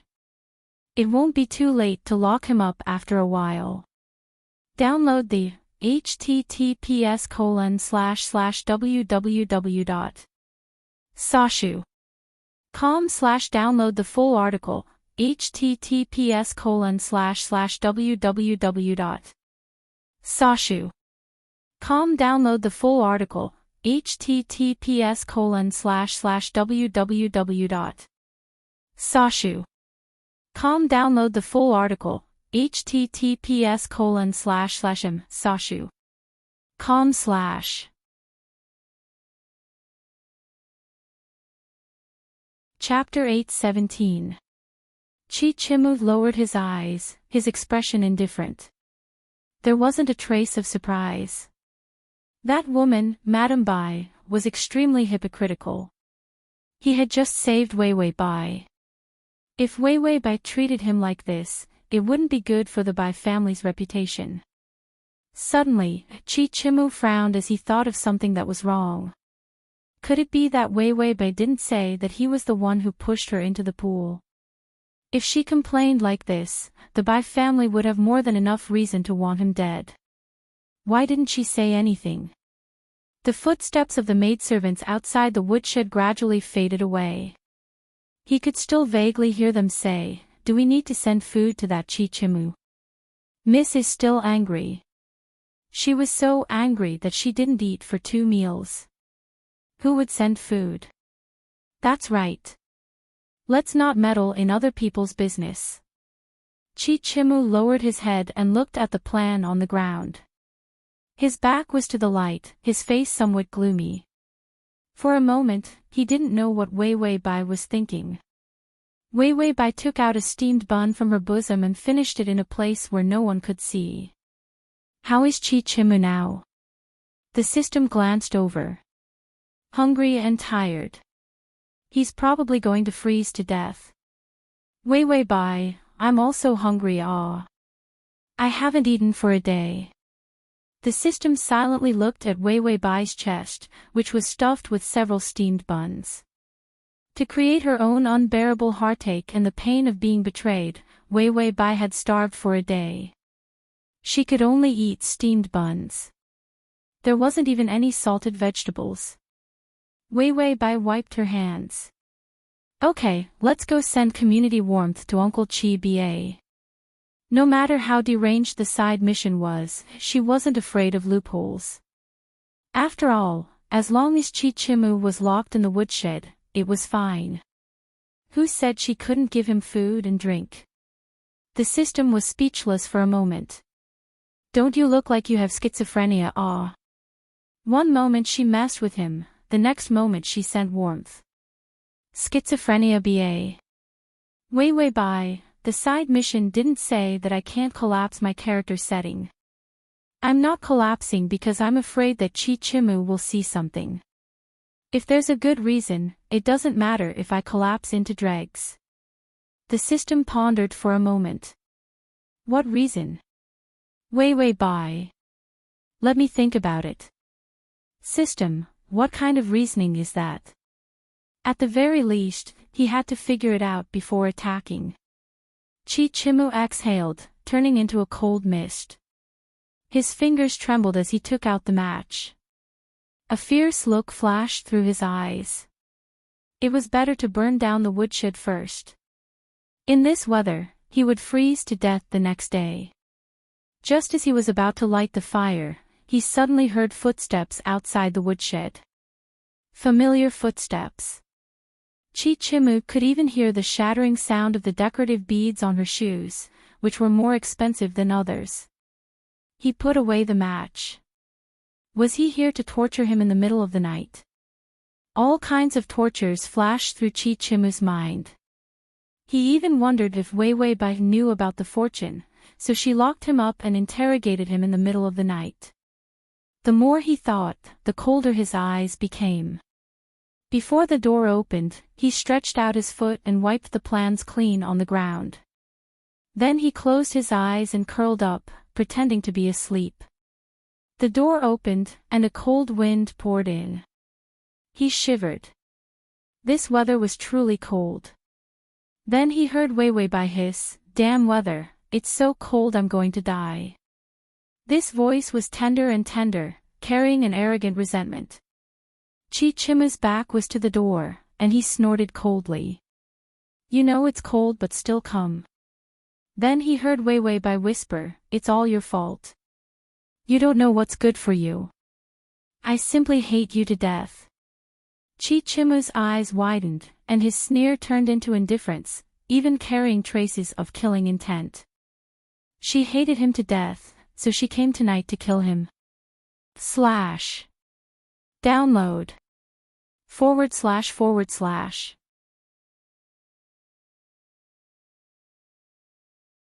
Chapter 8:18. His mind was filled with all kinds of bloody darkness. In his previous life, he had suffered too much humiliation in the Bai family. Later, he climbed to a high position and became the third prince's sharp blade in the shadows. He didn't know how many bloody matters he had dealt with. This also affected his personality, making him unconsciously carry all kinds of cold-blooded speculations whenever he thought. Wei Bai slowly approached him. Chi Chimu's body also tensed up. He planned to pounce on her and strangle her to death if she made a move. Wei Bai suddenly stopped. Then something was draped over his body, carrying the fragrance of orchids, soft and warm. Chi Chimu's body was as taut as a block of wood. He reached out his hand, intending to attack. But he froze midway, somewhat at a loss. Wei Bai was covering him with a quilt. This quilt, could it be poisonous? Wei Bai blew on her hand again, her voice softening. So cold, for a moment, Chi Chimu didn't know whether to turn around and expose her. Then he heard her crouch down behind him and take out something.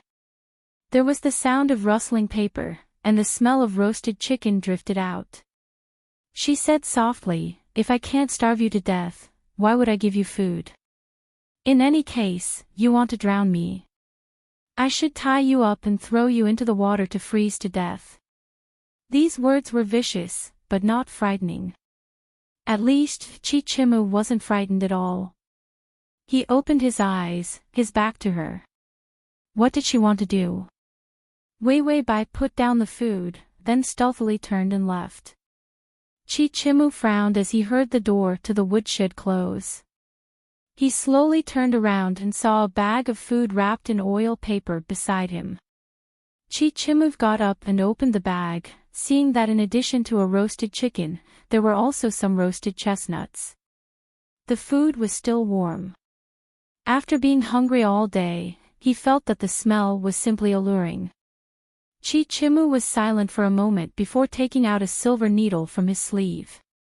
After pricking it several times, he found that there was no poison. He began to eat. This was the first time he ate so much. This was also the first time he had eaten so quickly. In the past, he would not change his slow eating speed no matter how hungry he was. This time, he ate the entire chicken before the temperature dropped.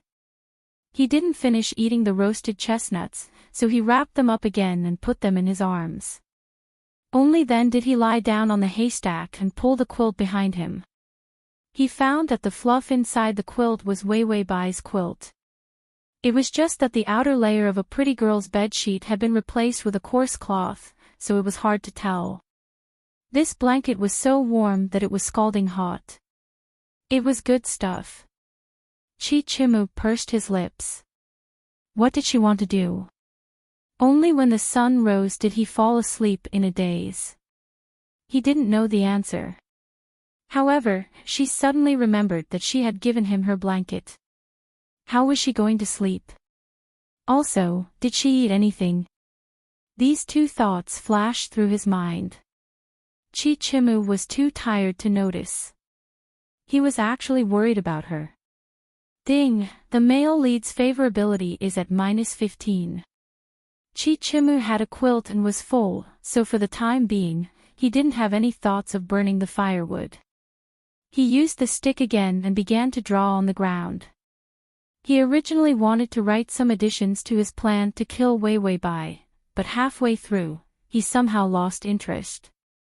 He erased the plan and began to write the questions for the imperial examinations. This was the key to his meteoric rise. In his previous life, he was able to become the top scorer. In this life, his goal was to become the big and small 3 yuan. Not only to become the top scorer, but he also wanted to be the first in all the imperial examinations. This was the most important and solid foundation for him to enter the imperial court. / there.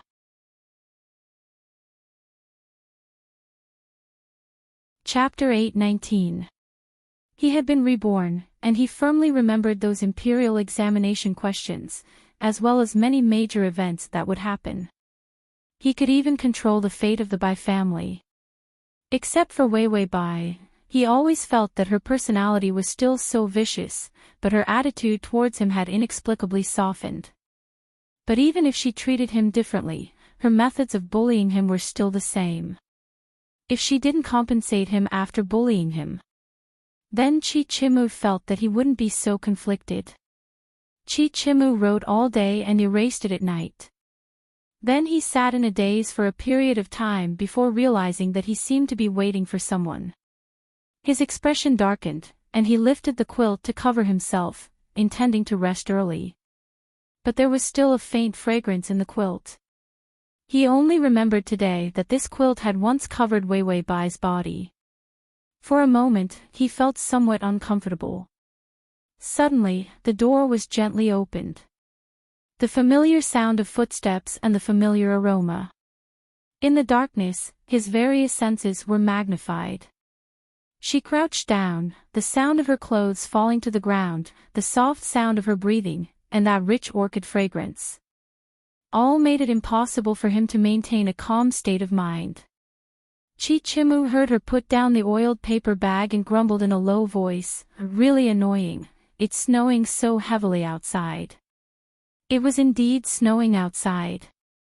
Walking all the way, her shoes were wet. Chi Chimu's eyes were still open, his back to her. Only the calm indifference in his eyes was dyed with a different color. He didn't utter a word. Suddenly, a hand gently tugged at his quilt. Chi Chimu's body stiffened, not moving. Then the fingers gently pulled the quilt up a bit, covering his exposed neck.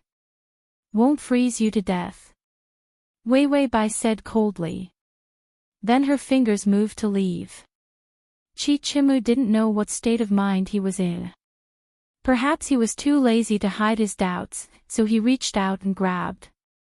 His fingers trembled a few times, as if he was holding a piece of ice. Why was her hand so cold? Wei Wei Bai jumped in fright and hurriedly pulled back her hand, her breathing becoming heavier. Then she saw Chi Chimu sit up, his ink-black hair falling in front of his chest. His beautiful face was as cold as ice. In the darkness, only his eyes had a different kind of burning light. A trace of panic flashed across Wei Wei Bai's face. She gritted her teeth and said fiercely, "You didn't sleep." Chi Chimu didn't move as he stared at her, his gaze like a knife, sharp and bright. Then he said slowly, "How can I not get up to welcome you when you bring me food?" Wei Wei Bai's expression changed. "Who gave you food? It's more like they gave you poison. Let go." Chi Chimu saw her anxious and flustered expression. Her fair face was dyed with a thin layer of red, looking very pretty. He didn't let go, but his fingers couldn't help but gently rub against hers. There was a hint of ambiguity in his actions. "Cousin's hand is a little cold. Let me warm it for you." Wei Wei Bai's face turned even redder. She suddenly swung her other hand at his face. Only then did Chi Chimu release his hand, blocking her movement. Wei Wei Bai gritted her teeth. "Chi Chimu, are you courting death?" Chi Chimu's eyes darkened, his voice even softer. "Biaomei has finally revealed your true face. You can't wait for me to die, but you still put on a good appearance towards me. It seems that you really do covet that blueprint." Wei Wei Bai's eyes trembled. "What are you saying?" "I don't know." Chi Chimu lowered his head to look at the oiled paper bag she had put down. Her good intentions towards him had still angered him. He clearly knew that this was poisonous goodwill. He still couldn't remain indifferent. This was what angered him the most. Chi Chimu abruptly reached out and grabbed her wrist, pulling her into his embrace. Bai Weiwei was caught off guard and was pulled into his arms. She was filled with the scent of orchids as he held her. After Chi Chimu hugged her, his fingers stiffened and his breathing couldn't be normal. Too fragrant. He resisted the throbbing arousal brought about by the fragrance. In the darkness, his indifferent and handsome face carried a malicious sneer. "Don't you have other motives? Why are you suddenly so good to me?" His hand pinched her chin, so hard that it turned red. Wei Wei Bai's eyes immediately became misty. She wanted to struggle. But no matter how weak Chi Chimu was, he was still a man and was much stronger than her. He approached her with malicious intent, his breath caressing her face, his lips almost touching her face. Then Wei Wei Bai heard his soft but malicious voice. "Still coming to see me in the middle of the night? Could it be that cousin is in love with me and came to offer yourself in the middle of the night?" // Download.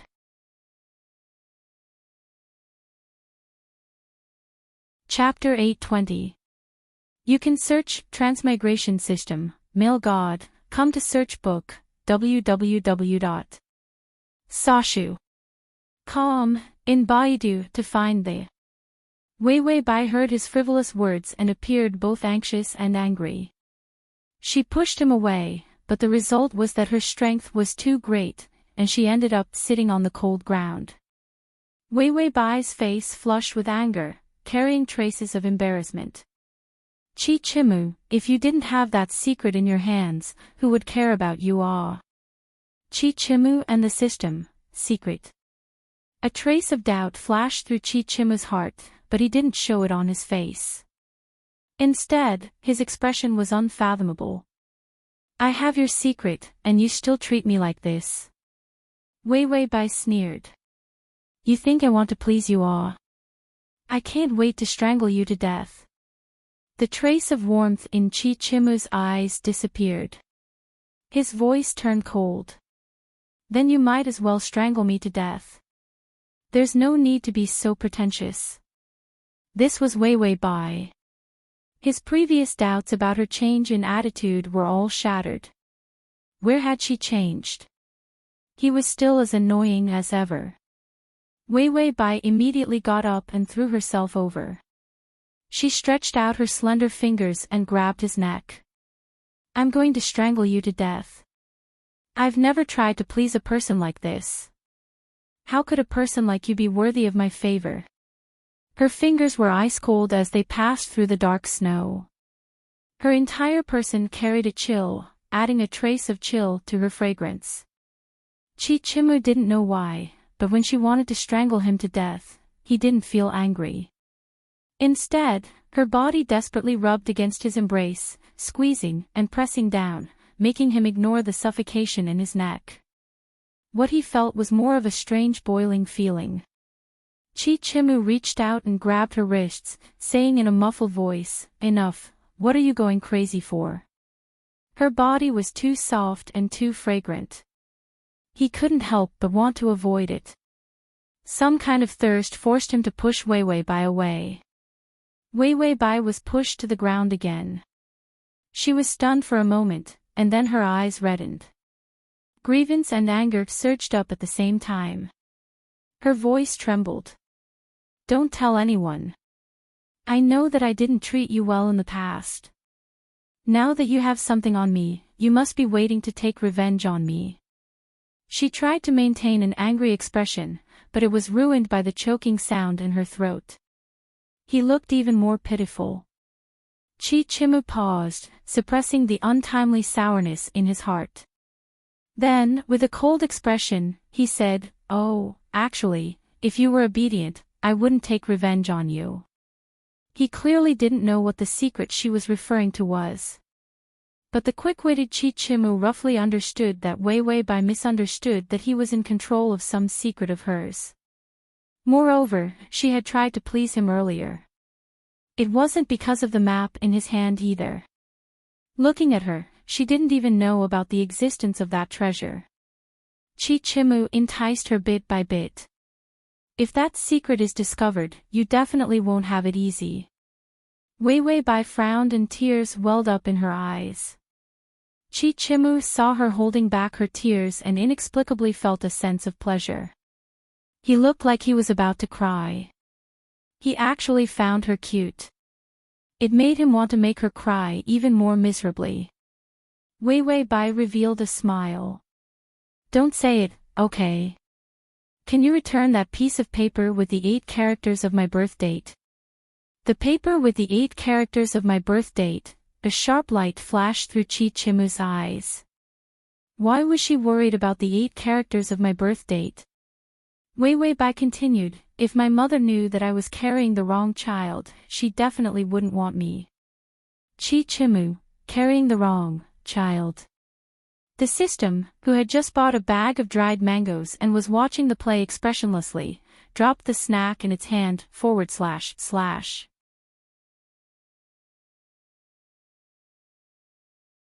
Chapter 821. You can search Transmigration System, Male God, come to search book, www.sashu.com, in Baidu to find the Carrying the Wrong Child, this kind of 10,000-year-old dog blood joke. Host, how can you be so thick-skinned as to use it? Could this reason be any more old-fashioned? Chichimu felt like he had been splashed with a large pot of dog blood. He tried to say, "I do know that you were carried away wrongly. I thought you hadn't discovered it." Weiwei immediately said fiercely, "It was my wet nurse who told me. She said that I was someone else's child and that she carried the wrong child to my mother. Moreover, she left behind a piece of paper with the 8 characters of a birth date that belonged to the real Weiwei. You and my wet nurse were close for a period of time. She died, so didn't the paper stay with you?" Chichimu finally understood. It turned out that Weiwei had asked for a piece of paper with the 8 characters of a birth date. She was testing to see if it was on him. He had thought that she wanted a map. Chichimu seriously sized up Weiwei, then thought about Madame Bai's appearance. He reckoned that Weiwei had been deceived. She looked like she was Madame Bai's biological child. That wet nurse probably couldn't bear her vicious bullying and deceived her, scaring her. She was actually stupid enough to believe it like this. Chichimu put a big question mark on Weiwei's IQ. He had been bullied by such a stupid woman for so long in his previous life. Chi-Chimu also began to doubt his IQ in his previous life. He sighed, and then his expression changed. His usual gentle appearance disappeared. Instead, in the shadows of the darkness, his overly handsome face carried traces of evil. I know you were carried away wrongly, so you still dare to treat me like this. Aren't you afraid that I will go out and tell your mother? Wei Bai trembled, the tears in her eyes shaking out. She gritted her teeth and said weakly, "Don't think that I'm afraid of you. No one will believe it." Chi-Chimu said, "I have that piece of paper with the 8 characters of a birth date. It also has the address of the wrong child. If everyone knows that you aren't a child of the Bai family, your end will be very miserable." So arrogant and vicious. After bullying so many people, he lost the protection of the Bai family. Every minute, they would die without a burial ground. Wei Bai stiffened and suddenly looked up to glare at him. "What do you want?" "I'll give you money." Chi-Chimu raised his head. Just as he was about to mock her, he saw that her face was covered in tears. Her delicate face was filled with sparkling and translucent tears. It was as if the stamen of a flower had been drenched by dewdrops. There was a hint of redness on her face, making her look exquisite and enchanting. A sense of joy suddenly swept through his entire body. Chi-Chimu's mouth and tongue suddenly went dry, and even a crazy idea appeared in his mind. He wanted her to cry even more miserably. No matter how beautiful a woman was, she wouldn't look good when she cried. But why does Wei Bai look so attractive when she cries? He unconsciously covered his legs with the blanket, feeling a little awkward. When Wei Bai saw him retreating, she became anxious and immediately rushed forward. Her tears fell even more fiercely. "Don't tell anyone." He was filled with a cold fragrance. Delicate and alluring. His tears were more like flames, burning his breath. Chi-Chimu resisted the urge and stared fixedly at Wei Bai's face. Didn't she know that men and women should be wary of each other? Wei Bai was anxious. She angrily said, "Give me that birth chart. Whatever you want me to do, I'll do it." Chi-Chimu's gaze fell on her eyes that were bright with anger. He suddenly said, "Cry for me to see." Wei Bai was stunned. She found that Chi-Chimu had reached out a finger and forcefully stroked her face. Finally, when it reached her eye sockets, his strength lightened. Slash. Slash there.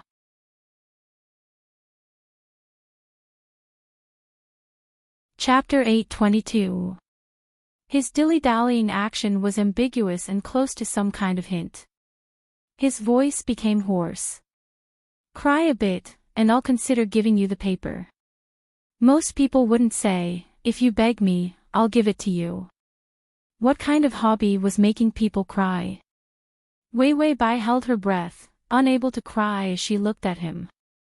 Chi-Chimu's eyes darkened, and he suddenly threatened in a cold voice.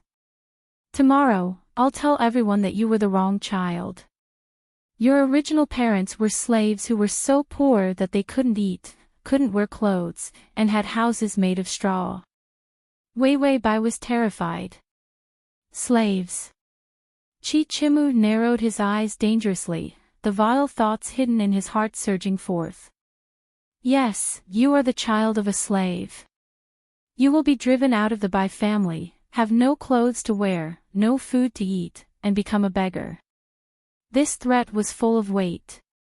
As expected, Bai. Idiot. Wei was scared silly, tears streaming down her cheeks. She couldn't say anything to beg for mercy. She just looked at him with wide eyes and flowing tears. Chi-Chimu looked at her with dark eyes, his fingers trembling. He was excited. She looked so good when she cried. Ding, the male lead's favorability is at -10. Wei Bai really shivered. She hurriedly asked the system, "What's wrong with Chi-Chimu, this guy? Does he like to watch people cry? System, did you forget that crying gives you candy? When you cry, you will emit a kind of thing that makes people feel happy. The more miserably you cry, the happier the person who sees you will be. Happy, the favorability would naturally rise. Wei Bai, how can there be such a perverted temperament? What kind of damned reward is this? The system didn't dare to say. This temperament was used in bed. And it had a function to liven things up. The more she cried, the more exciting it would be for the person watching. Because it was of little value, it was thrown into the trash can. Wei Bai sensitively sensed that when she cried, Chi Chimu's expression was clearly not right. Apart from being happy, why were his eyes like a wolf's? She felt that her persona had almost collapsed. From an incomparably vicious persona to an idiot whose brain was full of grass. Whatever she did in the future, Chi Chimu probably wouldn't suspect. Therefore, she cried until her eyes were red and she looked extremely pitiful. She sobbed and said, "I'm crying. Give me the tissue." Chi Chimu stared deeply at her face, his breathing growing heavier. Then he said, "It's late today. Come back tomorrow night." Wei Bai's tears stopped. Only then did she realize that Chi Chimu didn't want to give her the paper at all. She immediately got up in anger and ruthlessly kicked him. She kicked the quilt and his leg. Chi Chimu let out a muffled groan, but it didn't seem to be from pain. Instead, it was a kind of faintly discernible pleasure. Feeling wronged, she bared her fangs and brandished her claws and said, "If you dare to tell anyone, I'll take you down with me." After saying that, she turned around and hurried out. The door was closed again. In the darkness, Chi Chimu slowly woke up. He was silent for a moment before he slowly lifted the blanket. After watching for a while, he covered himself with the blanket again. His expression was a little gloomy. What happened to him just now? How could he be so excited when Wei Bai was crying? Did he have this kind of hobby before? Chi Chimu didn't feel afraid, only puzzled. He lay down again, his mind combing through the matters after his rebirth. He discovered that the biggest variable was Wei Bai. At first, he wondered if she was like him, which was why her personality had changed so much. But during this period of time together, he discovered that the biggest variable was actually that Wei Bai thought she was carrying the wrong child. And he knew her secret. That was why she was so capricious towards him. It seemed that apart from becoming stupid, she hadn't changed much.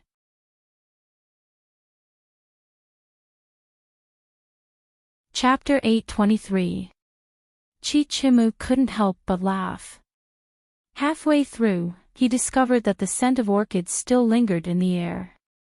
This smell of death. But it made him hot up, and his expression sank again. He had been reborn, so how could he change? When did this illness of seeing people cry, his body would burn up? Chi Chimu was unbearably hot. He could only get up and push away the quilt, then paced back and forth in the cold firewood room.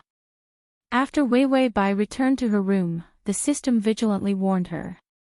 This crying and giving out candy temperament, other than making people happy, won't produce any other side effects. System.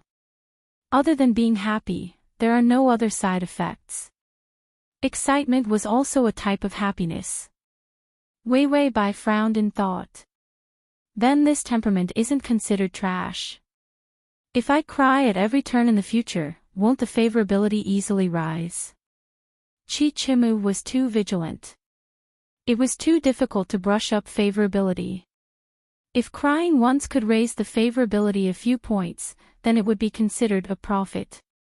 The system thought of the degree of excitement from this temperament and held back for a while before saying, "As long as you're happy." In any case, the worst-case scenario was to look at the bullet screen. There really weren't any other side effects.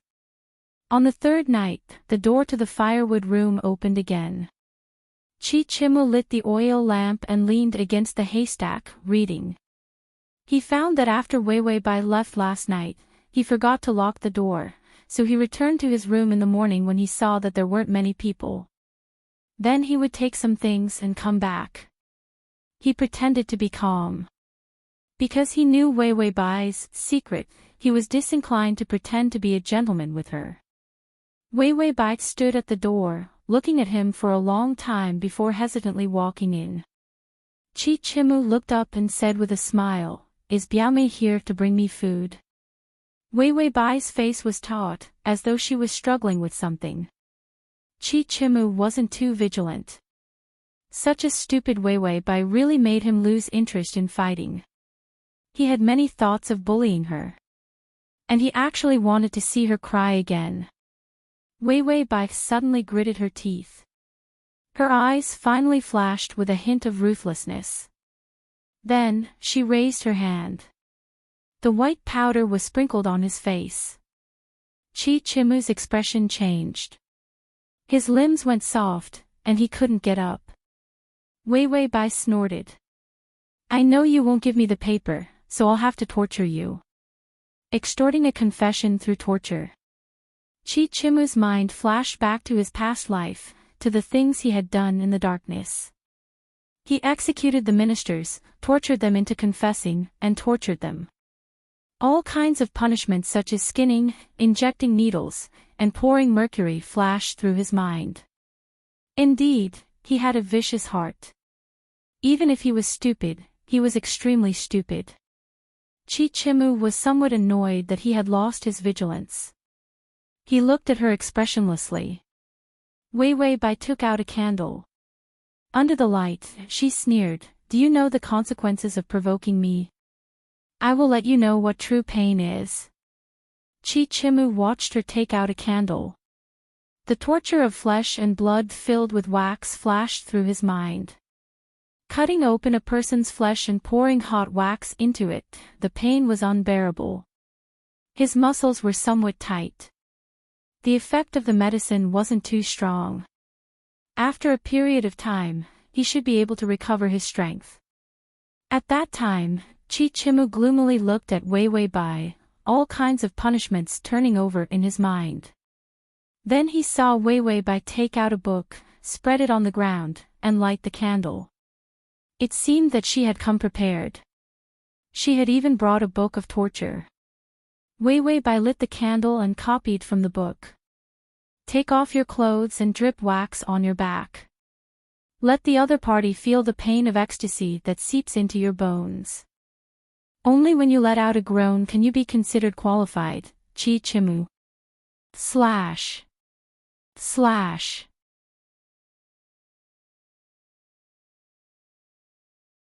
Chapter 824.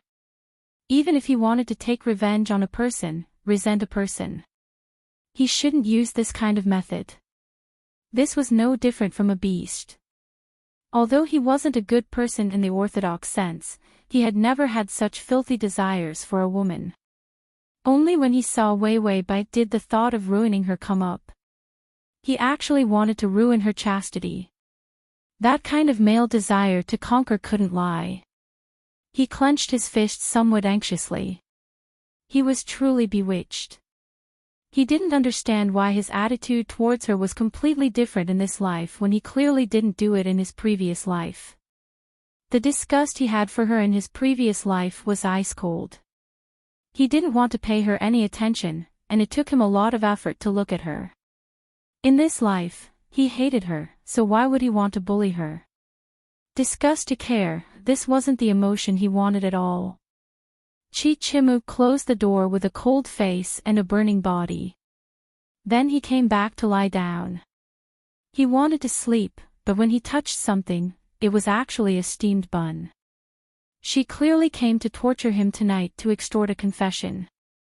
She even brought him a steamed bun. He held the steamed bun with the orchid fragrance in his hand and wondered if he knew too little about Weiwei. Although she was vicious, she was actually still a girl. So she still had some conscience. Chichimu took a bite of the steamed bun and stretched out his leg, bumping into something again. He got up and saw that it was that erotic torture book. His face darkened and he immediately burned the book. Stupid beyond measure. Stupid beyond measure. How could this book be used to torture people? He truly knew too little about her. She wasn't vicious, she had a problem with her brain. Stupid like this, he didn't know how she had lived for so long. After burning the book, his heart burned and he continued to gnaw on the steamed bun. Gnawing and gnawing, he finally frowned and looked down at the position below his abdomen. Damn it, why hadn't the fire subsided yet? A body at this age was too impulsive. Ding, the male lead's favorability has increased to 3. A pitiful 3. It made the whimpering Wei Bai stop crying. She expressionlessly wiped her tears. I sacrificed so much, but it's only 3 favorability. The system said, I thought 0 was good enough. How did you increase it to 3? Wei Bai slammed the table. How else can it increase? The easiest way for a man's favorability to increase is through XXO. If I leave, shouldn't he feel terrible and think of me? The more he thinks about me, the more he can't stand it. The more he can't stand it, the better he thinks of me. I thought it would increase by at least 10. The system said, you seem to have a lot of experience in this. Wei Bai, this is in exchange for my broken moral integrity and discarded conscience. It suddenly realized that there was nothing it could do about it. Its host had already grown so strong. He knew how to diss himself. It couldn't find her weakness to attack her. How could this be? It immediately picked up the book, 1,000 Ways to Kill Its Host, and started to review it. On the 3rd day of Chi Chima's care, Wei Bai didn't see any side missions. She escaped a calamity and immediately rested. Staying up for 2 nights was not good for her skin. Chi Chimu, this kind of person, couldn't go all out to get close. It was useless even if they did. Because of the small mission, the more friendly they were at the beginning, the faster their favorability would fall in the later stages. Right now, she could only take 1 step at a time. Chi Chimu hadn't eaten all day and was very hungry. In the end, he didn't feel hungry anymore. He looked at the wooden door countless times. He found that it hadn't moved. He could clearly push open the door and go out to find food, but he was like a wooden sculpture, not moving at all. It wasn't until the latter half of the night that he realized in hindsight that he had been staring at the door.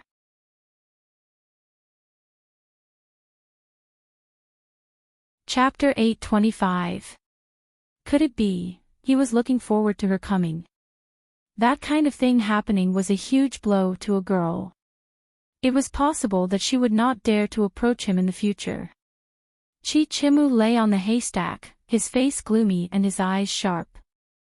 Suddenly, he sneered coldly.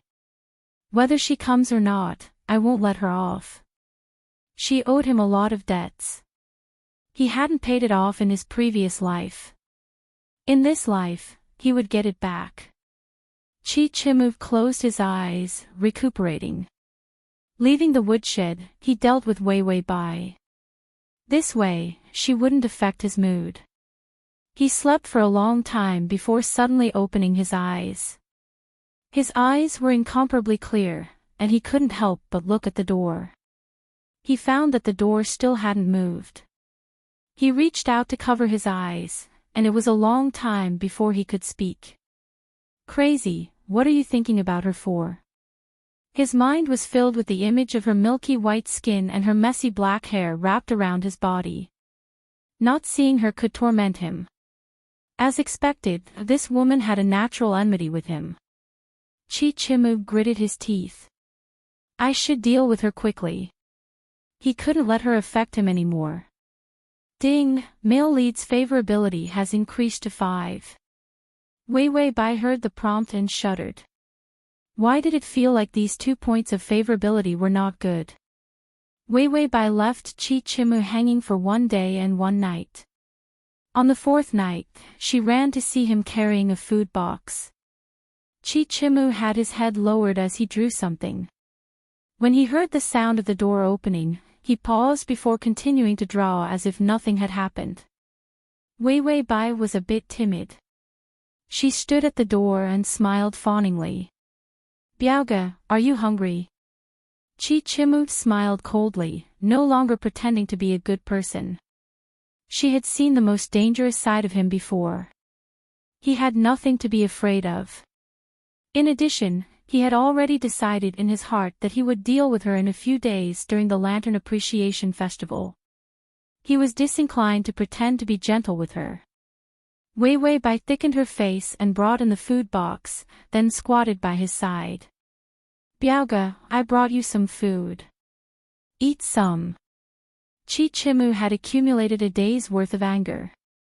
His eyes were dark and heavy, and just a casual glance from him was so cold that it made one's scalp numb. I thought that my cousin would run away whenever she sees me. Wei Bai's expression stiffened, as if she had just remembered what he had done. She suppressed the anger in her voice and carefully said, I know cousin is joking with me. I don't mind. He didn't mind speaking harshly and harshly.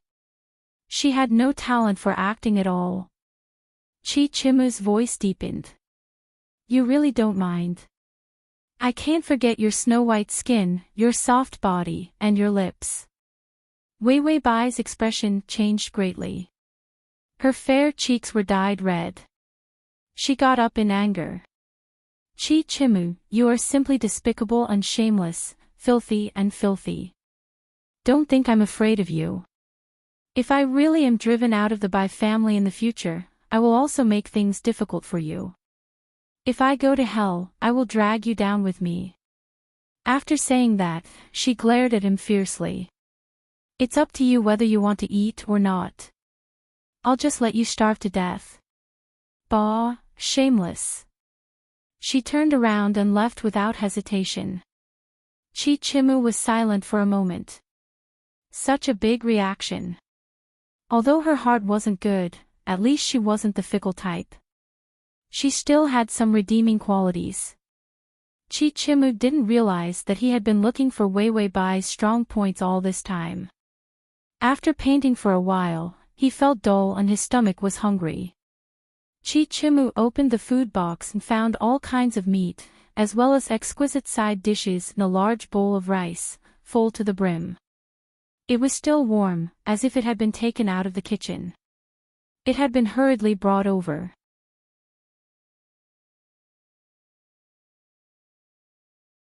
Chapter 8:26. A scene appeared in Chichimu's mind. A beautiful young girl carrying a food box crossed the snow, her long hair fluttering as she hurried towards him. This feeling of being remembered, ding, the male lead's favorability has increased to 10. Chichimu's face reddened. How could he suddenly imagine such a shameful scene? He had been too bored recently. He sighed and then ate the food. After eating, he didn't wait for a moment. His abdominal pain was like a cramp, and he immediately pushed open the door and ran to the latrine. At first, he hadn't thought about the food. As a result, he had pooped all night and collapsed. Only then did he know that Wei Bai had actually put croton in the food. He said weakly, Wei Bai, you vicious woman. Ding, the male lead's favorability has increased to 7, decreased by 3. So much croton, it was to pull him to death. And Wei Bai saw that her croton's small task was completed again. She only felt that the future was dark. Useless system, when do you think this side task will end? Tongzi, who was reviewing the skills to attack the host, reflexively replied, endless, the earth is a circle, there is no end. Wei Bai, what? Tongzi, accept your fate. It's impossible to stop bullying, not for a lifetime. -100 is your final destination. What strategy are you learning from others? Do you have the brain? Brainless, Wei Bai, was her family's scumbag system infected with a virus? Should I spend some of my life points to reformat it a little? On the 5th day, Chichimu lay on a haystack with a pale face. She still hadn't come. After messing with him, did she think she could escape unscathed? Chichimu's face was frighteningly pale as he sneered. Halfway through his laughter, he clutched his abdomen, pulling until his muscles ached. Truly a nightmare. On the 6th day, the Bai family began to prepare for the Lantern Appreciation Festival. Weiwei Bai read a book with nothing to do. The maid opened the window, and outside was the garden where the snow had stopped. Suddenly, the maid came over and bowed her head. Young Master Qi has come. During this time, Weiwei Bai's softening attitude towards Chichimu has affected the servant. Although Chichimu was locked up, no one was allowed to bully him. Therefore, the female servant didn't dare to directly call out to Chichimu. Instead, he politely called him young master. Originally, Chichimu's identity was that of a young master. Weiwei Bai thought of her little mission of Croton. She reckoned that Chichimu didn't know how to dismember her in his heart. She could only put on a stiff expression and said, "Let him in." When Chichimu walked in, the youth's figure had already grown taller. His slightly thin figure was as straight and elegant as a pine tree. His black eyes were like water, deep and filled with a warm light. But when he looked at her, the coldness in his eyes was like that of a venomous snake, making her shiver. He laughed softly and said, "I'm here to help my cousin dress up." The newcomer did not come with good intentions. Bai Weiwei choked out a sentence, "No need." But Chichimu reached out and dragged her, pressing her in front of the dressing table, not giving her any time to refuse. Then he scooped up a handful of her black hair behind her, feeling the glossy texture of her hair. "Cousin, why are you being so polite with me? I've missed you very much." Weiwei Bai's expression stiffened, her fingers curling nervously, as though she was thinking of those croton seeds. Chichimu saw her nervousness and his smile deepened. Suddenly, the chatter of several older women came from outside the window. "Aya, you don't know. Recently, there have been people in the residence saying that it seems like someone was carried away wrongly." "That's right, ah. I don't know who was so muddle-headed to carry the wrong child." The older women were only casually gossiping as they passed by. But Weiwei Bai's face immediately paled. Chichimu took out his lipstick and smeared the red rouge on his fingers, slowly rubbing it over her delicate lips. He was incomparably intimate as he leaned against her ear, his warm breath blowing into her ear. His voice was gentle, but his words were very vicious. "Cousin, do you know who that wrongly carried away child is? Do you want me to continue advertising and let everyone know?" His revenge came quickly and bitterly. Weiwei Bai's entire body stiffened, and she finally said with a trembling voice, "Don't."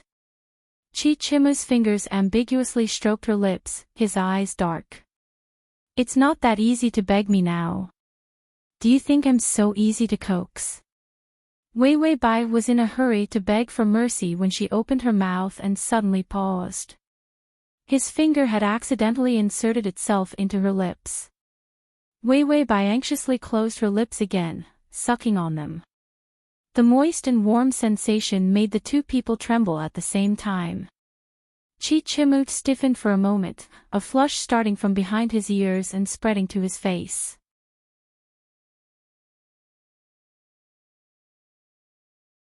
Chapter 827. Suddenly, he felt a pain in his fingertips and couldn't help pulling them back. He found that Weiwei Bai was glaring at him. Chichimu's vengeful aura withered at once. He pretended as if nothing had happened and pulled back his fingers. With a taut face, he solemnly dressed her. He didn't pretend to be overbearing like he was just now. Weiwei Bai was also afraid that her secret would be exposed. She could only endure and not dare to make a sound, obediently dressing him up. When Chichimu had dressed her before, he had felt a sense of shame in his heart. Today, Perhaps because he was holding something in his hands to restrain her, he used the attitude of a cat teasing a mouse to apply rouge on her.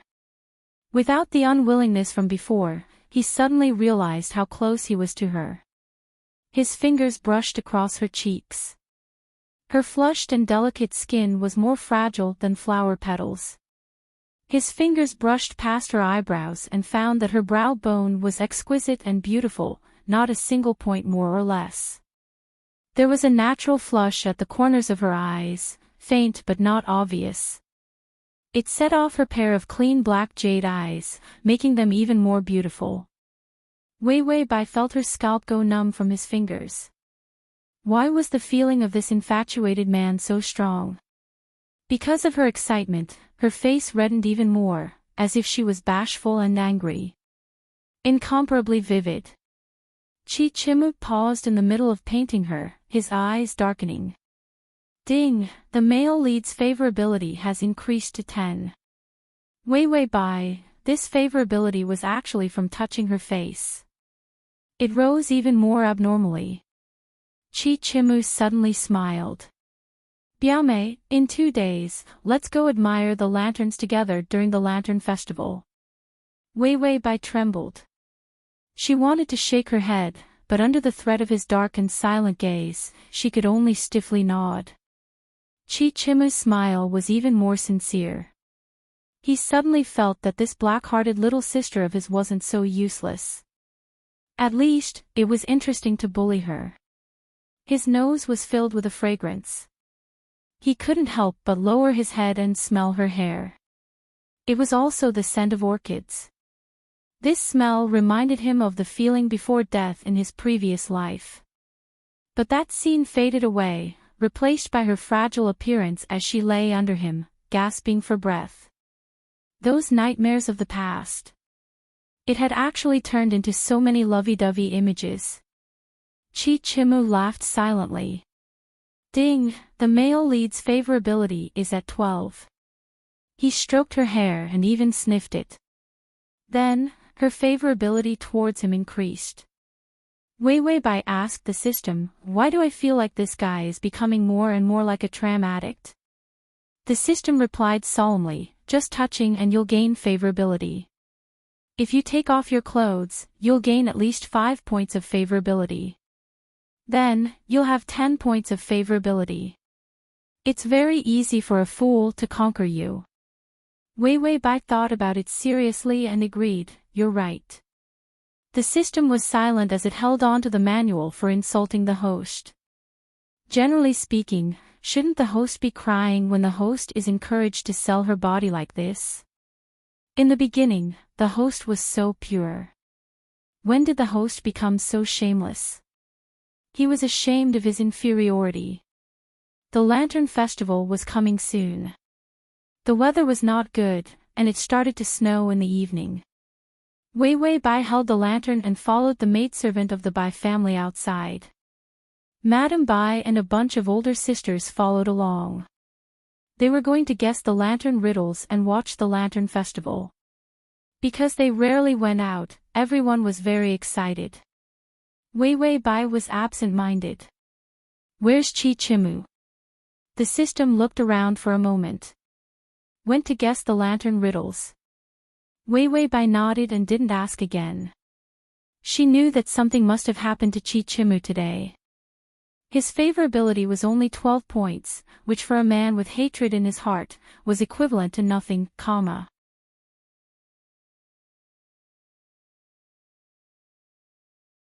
Chapter 828. Wei Wei Bai had a good idea of what to do and planned to counter each move when the time came. After looking at the lanterns for a while, Wei Wei Bai felt a bit bored. She saw the lantern riddles up ahead and found a circle of people. Many people were applauding. Wei Wei Bai and her sisters also squeezed over to take a look. They saw Chi Chimu standing on the platform of the lantern riddles. Tonight's Lantern Riddles finale was to guess the 100 riddles and obtain the best lantern that the lantern maker had worked on for a year. The lantern was a scene of the 4 seasons. It vividly produced the various colors of spring, summer, autumn, and winter. The lantern would also change the color of the light as the lantern turned. It was very amazing and beautiful. Chichimu had already guessed the 98 riddles correctly. Everyone couldn't help but stop to watch his expression. The people who were holding the lantern riddles were all crowded to one side. The 99 riddles had just been solved. Chichimu had only come up to solve the riddles out of boredom. After all, he still needed to wait for an opportunity to do what he wanted to do tonight. So before the opportunity appeared, he didn't go find Wei Bai. Wei Bai also didn't come to find him. He sneered in his heart, hiding a bit of displeasure in his heart. The 100th lantern riddle finally came, a more difficult one. He pondered for a moment, his eyes casually sweeping over the bustling crowd. He didn't feel anything about so many people watching. After all, in his previous life, when he became the top scorer, there were many people watching. He had long become accustomed to being looked at with adoration. His line of sight suddenly paused. He blinked and turned his head to look at the place he had just swept over. The lights below were brilliant, and the crowd was bustling outside. Wei Bai stood under the light, the warm shadows of the lantern flowing over her fair and beautiful face. She stood slender and elegant, wearing a crescent moon long dress and a fox fur cloak. Her long eyelashes pressed down on her eyes, bringing out a soft light as she stared blankly at him. It was as if he had become a beautiful scenery in her eyes. Chichimu was no stranger to this kind of gaze. Before his rebirth, after he became the top scorer, he often saw the adoring gazes of some people. It was also this kind. Chichimu's fingers clenched, his heartbeat quickening. How could she look at him like that when he was solving a riddle? She was no different from an ordinary little girl. Thinking of this, Chichimu fell silent again. Wei Bai was indeed just a girl. Other than having a bad heart, she was no different from other girls. She liked rouge, face powder, and pretty jewelry. She would be very angry at his flirting. The young girl's inexperience and warmth had been displayed in his arms before. Therefore, when this kind of girl saw an outstanding man, she would naturally reveal a look of admiration. Chichimu couldn't help but puff out his chest. He was a little proud of his charm that could subdue his enemies. Ding, the male lead's favorability is at 15. He smiled faintly and deliberately chose a good posture, raising his head to reveal his handsome side profile, so that his handsome side was completely exposed in front of everyone. Then he said aloud the answer to the riddle. There was a round of applause. Chichimu maintained his handsome jade-like appearance, stealthily glancing sideways. The place where Wei Bai had been standing was empty. Chichimu, fancy that he had put on such a good appearance. Chichimu's complacency from solving 100 riddles disappeared in an instant. He snorted with a cold expression, then turned to leave. Young master, you haven't received your reward yet. The organizer saw that he was about to leave and immediately handed him the prize lantern.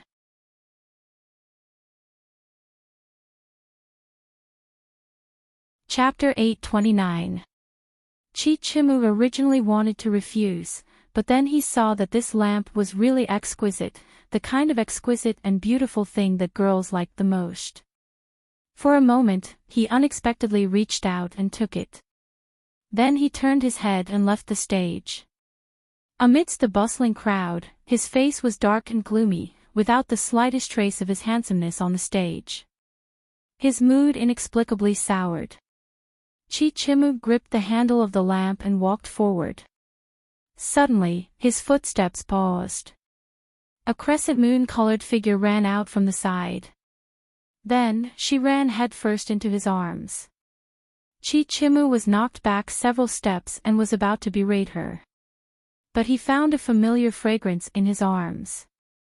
He lowered his head and saw Wei Bai covering her nose, tears in her eyes. She said somewhat aggrievedly, "Why is this road so slippery?" It had snowed, so it was definitely slippery. Chichimu steadied himself, holding the lamp in his hand. He wanted to push her away, but hesitated and didn't. Wei Wei Bai looked up and hurriedly steadied herself.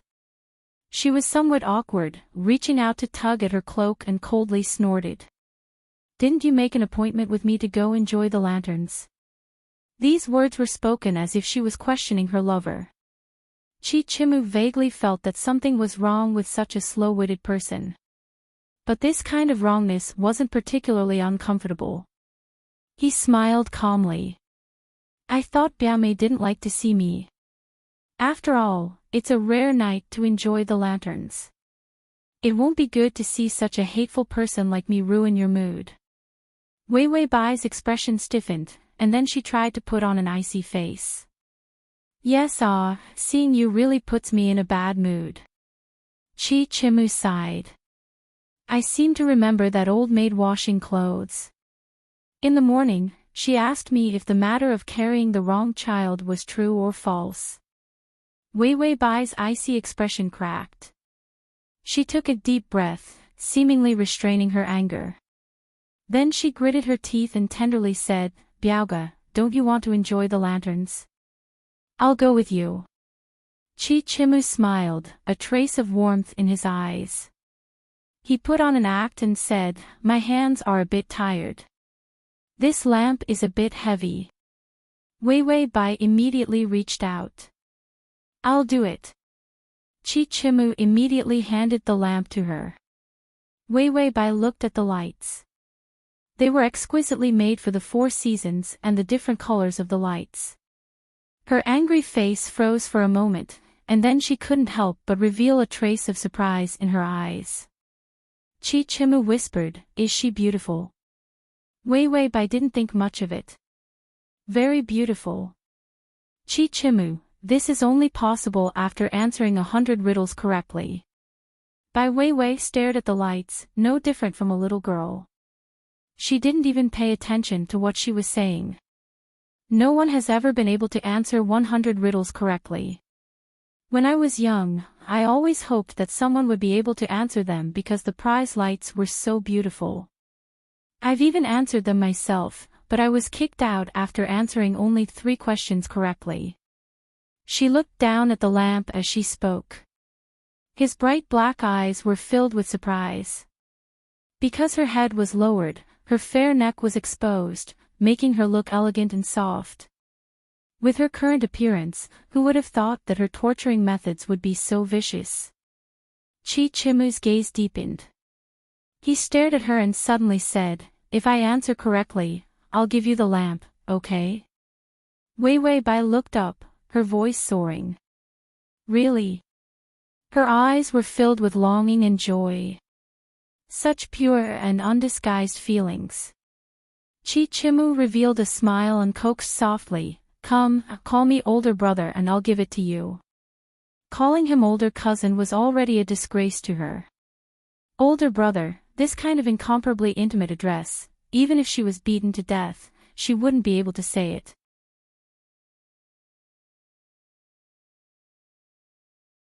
Chapter 830. As expected, Wei Wei Bai hesitated. She bit her lip, glancing reluctantly at the lamp before looking back at him. Suddenly, she called out, "Big brother," in a low voice. Chichimu reached for a yard after getting an inch. "What are you saying? I can't hear you." Wei Wei Bai's expression turned cold.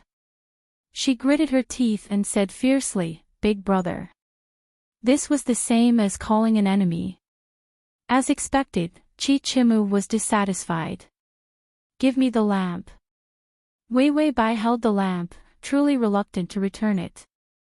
After all, such an exquisite lamp, apart from the imperial palace, couldn't be bought elsewhere even if one had money. She threw caution to the wind, blushing as she said softly, "Big brother." This big brother carried a lingering ending note. Perhaps because of nervousness, the ending note trembled, adding a hint of seduction. Chichimu felt his ears itch, if not for her pure face. He wondered if she was deliberately seducing him. Seducing him, he thought that she couldn't wait for him to die. How could she seduce him?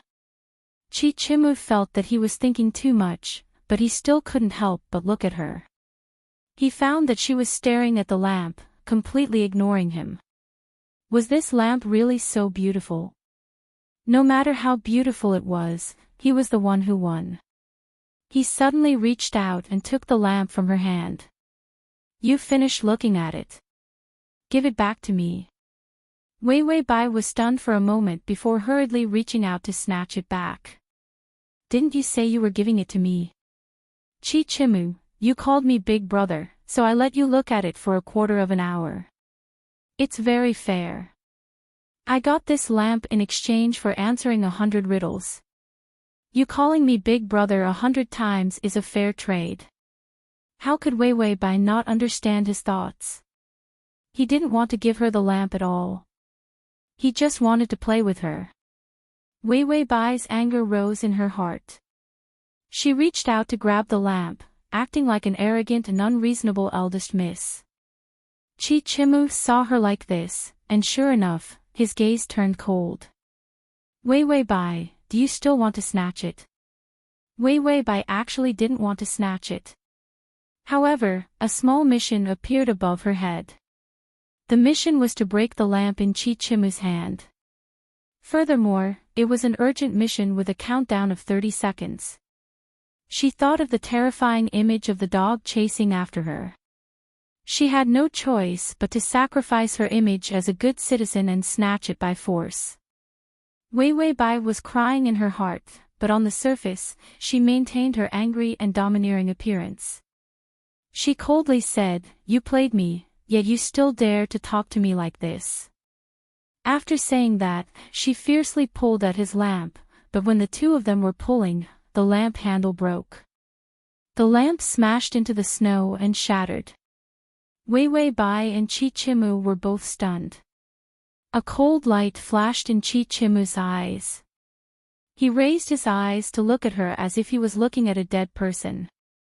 I thought you had restrained yourself during this period of time, but it turns out that you're still the same. I don't need to be soft-hearted to you anymore. Wei Wei Bai looked at him in confusion. What did he mean? Just as he was thinking this, he suddenly heard a scream. In the distance, a group of horses was approaching. It was a group of bandits from the mountains outside the city.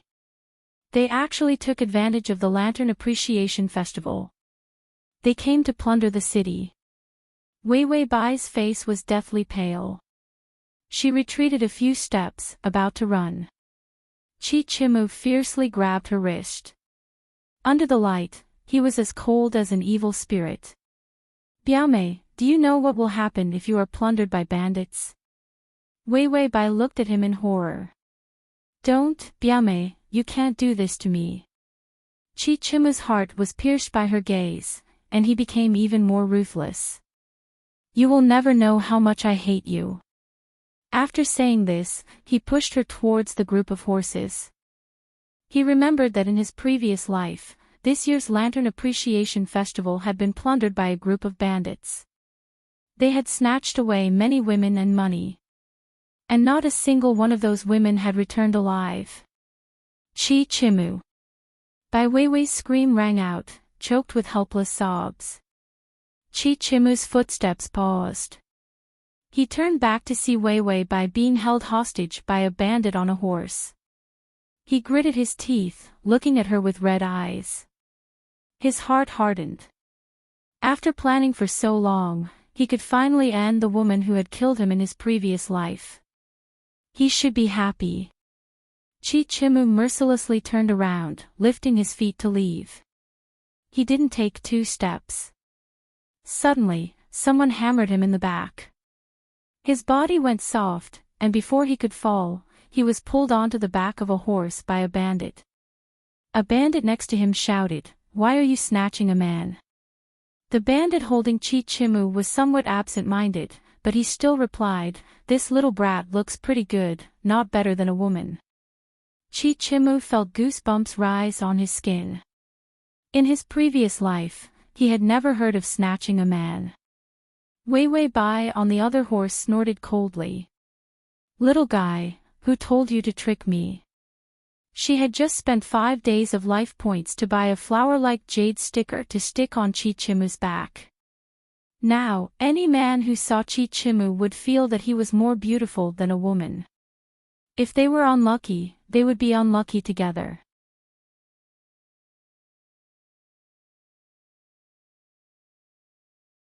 Chapter 831. The sound of horse hooves disrupted the black night. Trampled lanterns were everywhere in the city. The bandit team that had finished robbing had quickly left the city. On the bumpy horseback, Wei Bai and Chichimu both looked like they had eaten. There was a resting place at the foot of the bandits' mountain. It was also where the horses were placed. The bandits happily threw the money they had plundered on the table, shouting that they wanted to drink. The shop owners were all family and immediately brought over good wine and dishes. The women were pushed into a room, and Chichimu. Among the group of weeping women, Chichimu was particularly conspicuous. He had planned for so long, but because he looked like a woman, he and Wei Bai suffered together. Right, where was Wei Bai? Chichimu belatedly looked around. He immediately looked at the group of crying women and found Wei Bai leaning against the wall in the corner, her head tilted, her face pale. Chichimu stared at her with a cold expression. He found that she seemed to be in pain. She had never ridden a horse before, and the first time was directly pressed against the horse's back. The intense jolting was indeed very painful. Chichimu heard the group of bandits shouting outside the door, happily drinking and eating meat. His brows grew even colder. If not for his lack of physical strength, he wouldn't have been robbed like this. When he thought of how that bandit had treated him as a woman, his face turned even darker. The places touched by that bandit felt like thousands of ants were crawling on his body, and he couldn't help but pat his clothes. Chichimu glanced at Wei Bai again. He found that sweat had appeared on her forehead, and she looked even more uncomfortable than before. Chichimu hesitated for a moment before standing up, bypassing the crying women and walking to her side. He carefully reached out, wanting to touch her forehead. His hand had just touched her forehead when he was slapped hard. Wei Bai opened her eyes in horror and found that it was Chichimu. But instead of letting out a sigh of relief, she became even more alarmed. Chichimu, do you hate me that much? This question was filled with inconceivable anger. There were also traces of fragile disbelief. Chichimu retracted his finger, his eyes suppressing some kind of intense emotion. After a long time, he sneered. Hating you takes too much effort. Hating you is enough. A trace of sadness flashed through Wei Bai's eyes, and her eyes turned red. Tears seemed to be about to fall. However, she stubbornly refused to drop it, as if she was trying to maintain her last shred of dignity. Chichimu's breath caught. He finally lowered his head, but his words were still unforgiving. You better not cry. The more you cry, the more interested those bandits will be in you. This sentence sounded like a threat. But Chichimu recalled when she cried, her clean eyes, sparkling and translucent tears, as well as that fragile expression that aroused one's sadistic interest. All men have the same desires. He was excited to see her cry, but other men, thinking of this, for some reason, Chichimu felt a surge of anger. It was as if she didn't want anyone to see Wei Bai cry. Especially when she was crying, she looked so seductive. No, not only was her crying seductive, every expression was seductive. She clearly had an innocent and cute round face, but she had a seductive temperament and a vicious heart. How could a woman grow up like this? When Wei Bai heard his words, she immediately gritted her teeth and glared fiercely at him. She didn't cry, but it aroused her hatred. I won't let you go. Now that you've been caught, neither of us can escape. I said that even if I go to hell, I'll pull you down with me.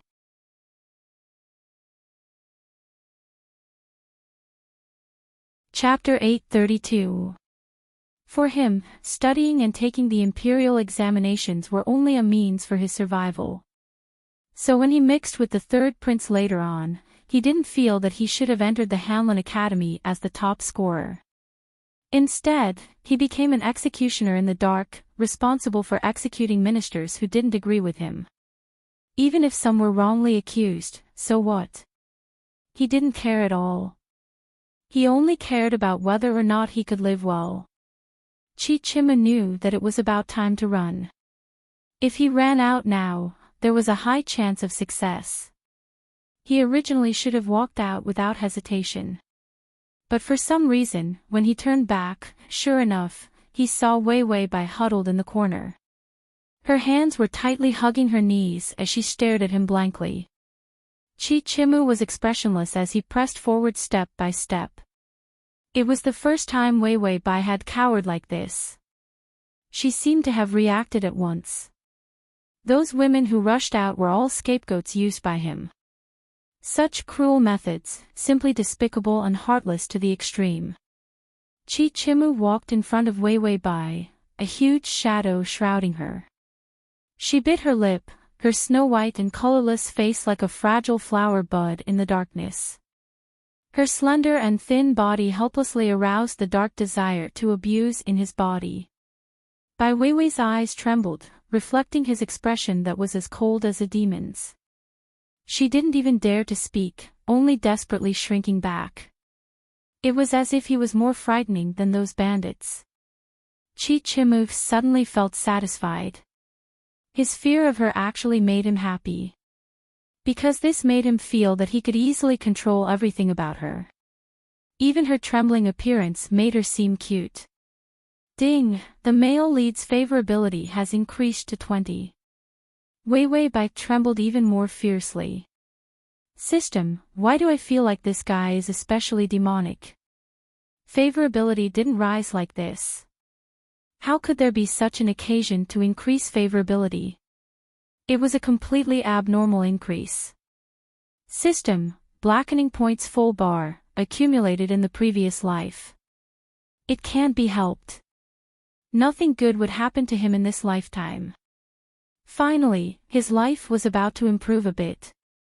In the end, he was made to die by a cup of tea from the original owner's mother, plus the scent of orchids. Any person would blacken into a demonic beast. So Chichimu's conduct wasn't surprising.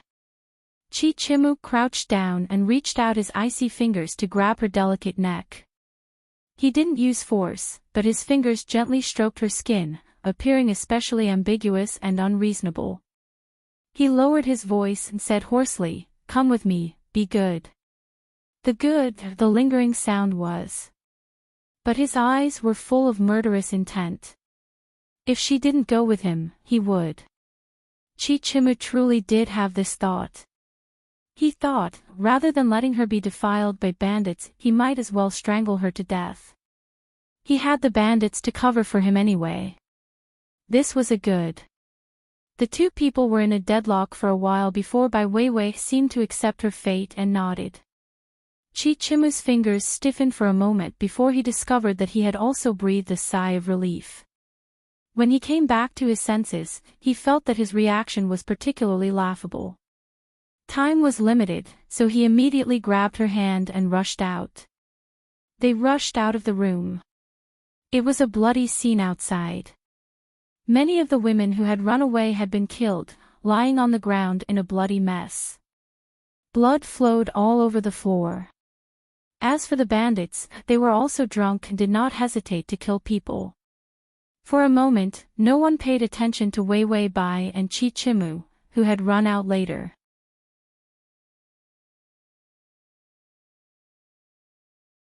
Chapter 833.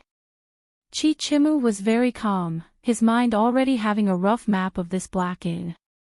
He grabbed Wei Wei Bai's wrist, as though afraid that she would be separated from him, and quickly ran to the next room. Wei Wei Bai's face was deathly pale as she looked at him blankly.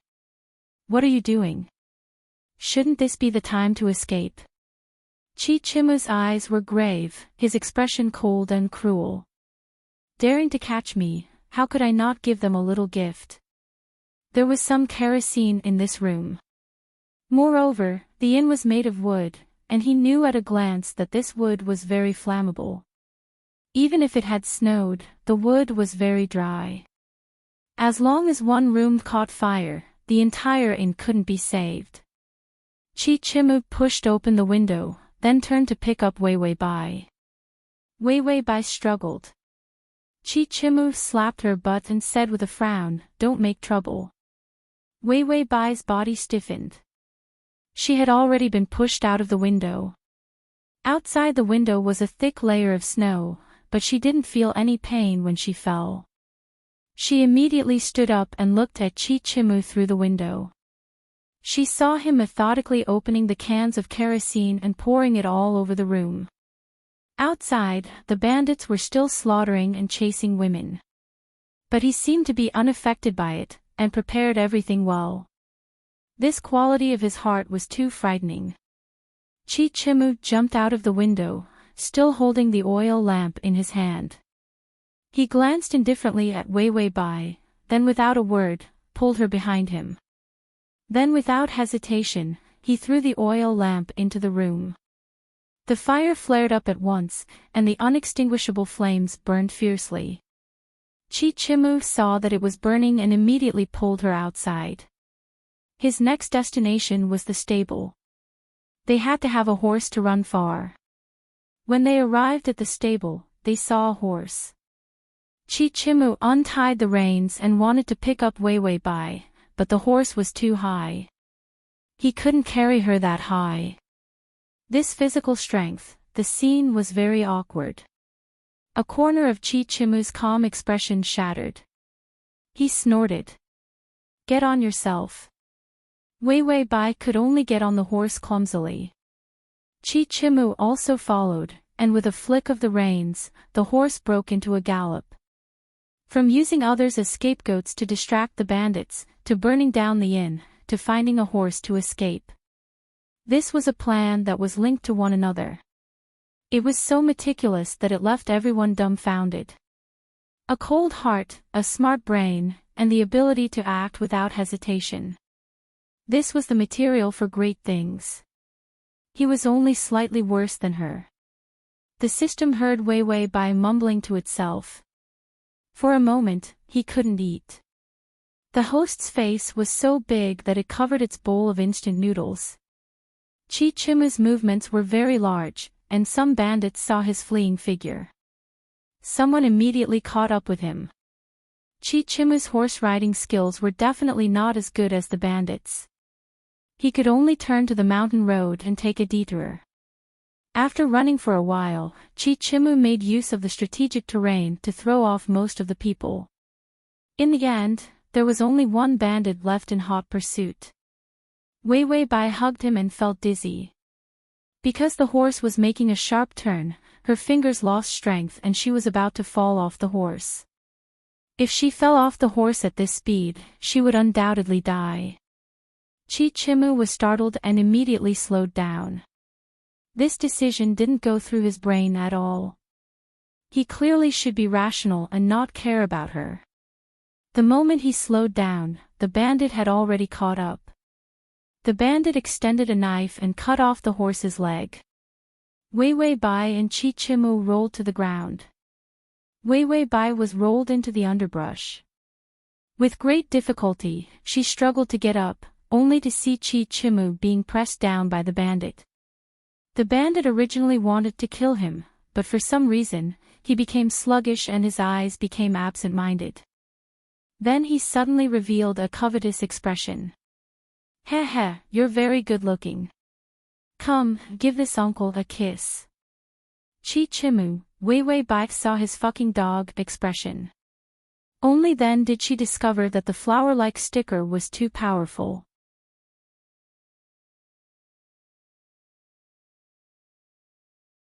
Chapter 834. The bandit's eyes were red.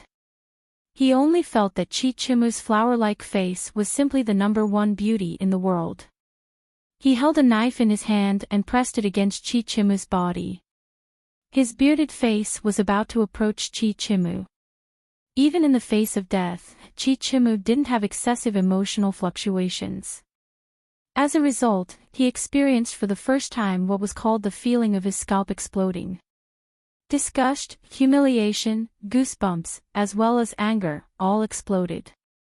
He said word by word, "If you dare to touch me, I will make 3 generations of you not have a good death." He was a man of his word, digging up graves, slaughtering young children. He could do it all. But his murderous appearance, in the eyes of the bandit, was like a coquettish act with pink bubbles. "Don't be afraid that this grandpa will defile you. This grandpa will take you as my 18th concubine." Chi-Chimu's cold and hard expression cracked. What the hell was an 18th concubine? He suddenly sneered. "You try." The bandit recklessly approached, wanting to kiss him, but his instinctive desire to survive made him abruptly retreat. He was also an expert in the bandit team. This time, he was the leader of the group that organized the robbery in the city. Although Chi-Chimu's movements were fast, he wasn't a martial artist. Before the hairpin in his hand could touch the bandit's neck, it was ruthlessly knocked away by the bandit. Chi-Chimu's hand shook, knowing that he had encountered a tough nut. His expression changed, but his movements weren't slow. He immediately rolled away, wanting to escape. But the bandit had already caught up and kicked him in the abdomen. The sharp pain caused Chi-Chimu to lose his ability to move. Even if the bandit was momentarily confused, on the line between life and death, his instinctive killing intent still appeared. The knife in his hand stabbed into Chi-Chimu's body without hesitation. "Paw!" A large stone smashed into the back of his head. The bandit staggered a few steps, his head covered in blood. He immediately turned around, his big bare face incomparably malevolent. As a result, he saw Wei Wei by looking at him with some fear. The big bare face was covered in blood. He stared at Wei Wei Bai with an abnormally frightening gaze. He howled. Then, she raised the knife and rushed towards Wei Wei Bai. Wei Wei Bai, a normal person would have amnesia after being hit like this. "This bear is too durable." She turned around to run, but her skirt was too long and De Xiong stepped on it. Wei Wei Bai fell hard and hurt her knee. She sucked in a deep breath and raised her head to see a gleaming knife slashing towards her head. "Paw!" A large rock hit the back of the bear's head again. Big Bear dazedly turned its head and saw Chi-Chimu's ruthless eyes, holding a stone in his hand. Seeing that he still hadn't fallen, Chi-Chimu smashed him again. The Big Bear bandit collapsed. Wei Wei Bai cut a sorry figure. Her long dress was torn, and her eyes were bloodshot. Her delicate and thin body was curled up on the ground. He looked so pitiful. Chi-Chimu turned to look at her, pursing his lips and gritting his teeth. He once again raised the stone and ruthlessly smashed it at the bandit. That action was so vicious and cruel that it made one's hair stand on end. Blood splashed onto his face. In the darkness, his face was incomparably savage, but it also carried an exquisite evil. Once the bandit was completely dealt with, he expressionlessly wiped his face with his sleeve. Wei Wei Bai trembled as she looked at him. Chi-Chimu slowly walked over, like a wild beast approaching its prey. Wei Wei Bai burst into tears. You want to kill me?" This savage expression was the appearance of a murderer addicted to killing awe. Chi-Chimu didn't make a sound. His hands were covered in blood, and the bloodstains on his face hadn't been wiped clean.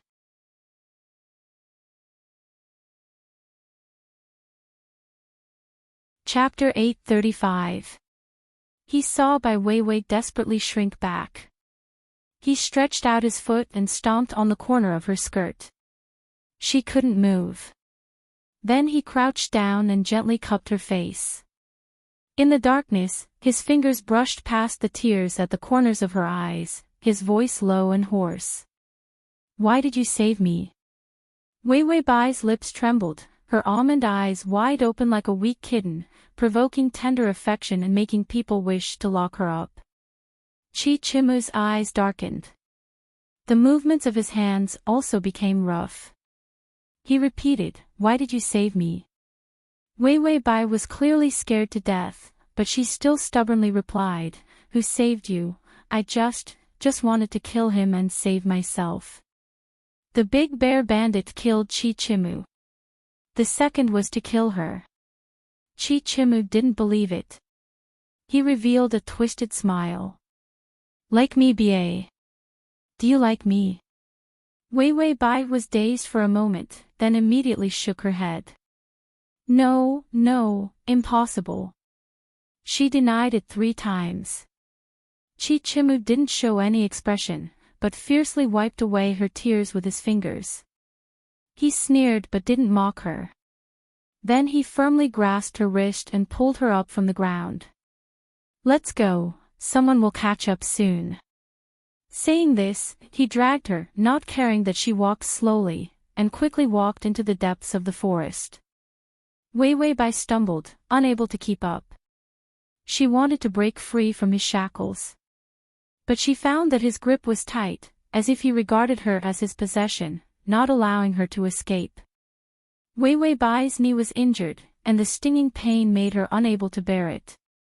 She timidly called out, "It hurts." Her voice was weak, without the slightest trace of her previous domineering air. Chi Chimu's footsteps paused. He didn't turn back and continued walking, but his footsteps slowed. Ding, the male lead's favorability has increased to 25. Wei Wei Bai gritted her teeth. It wasn't easy to earn these 5 points of favorability. Her feet were going to be crippled. After finally seeing a river, Chi Chimu finally explained, "Follow the river and you'll see the official road." With their identities, they would be saved once they reached the official road. Bai Weiwei had no choice but to force herself to follow him. Although Chi Chimu's physical strength was average, he had suffered hardships and his endurance was very strong. He would have no problem reaching the main road if he walked all the way until dawn. But Weiwei Bai couldn't do it. Her character wasn't the kind of person who could bear hardships. If everything went smoothly, she would follow him to the official road. It would be strange if Chi Chimu didn't suspect that she had changed her core.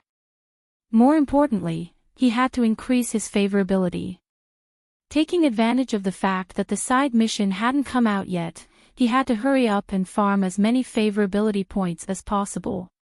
Especially Chi Chimu, who was too savage. Apart from his poor stamina, his physical fitness was also lacking. His character and temperament were truly that of a great demon king. If she didn't increase her favorability, she felt that she would be killed by him at any moment. Therefore, when Wei Wei Bai saw a hole, she immediately stepped into it without hesitation. With this stomp, it was truly thrown forward. She didn't even want her face anymore. With this fall, it was estimated that there would be several large bruises on her face. Chi Chimu was startled and almost instinctively reached out to grab her. In the end, the momentum was too great and he was overwhelmed. Chi Chimu fell to the ground, and Wei Wei Bai fell into his arms. He coughed several times, gasping in pain. "You!" He glared at her. In the end, he found that she was lying on his chest, her black eyes looking at him with pity and fear. She seemed to know that she was wrong and said with some fear, "My foot hurts." It wasn't intentional.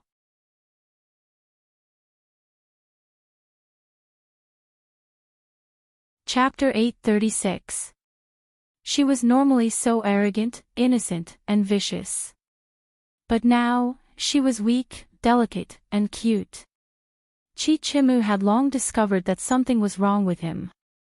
Every time she showed a sad expression. Especially when she cried. He felt that she was especially cute. This was a man's excited evaluation of a woman. So cute that he wanted to play with her. It was truly a perverted and twisted feeling. There was clearly none in his previous life.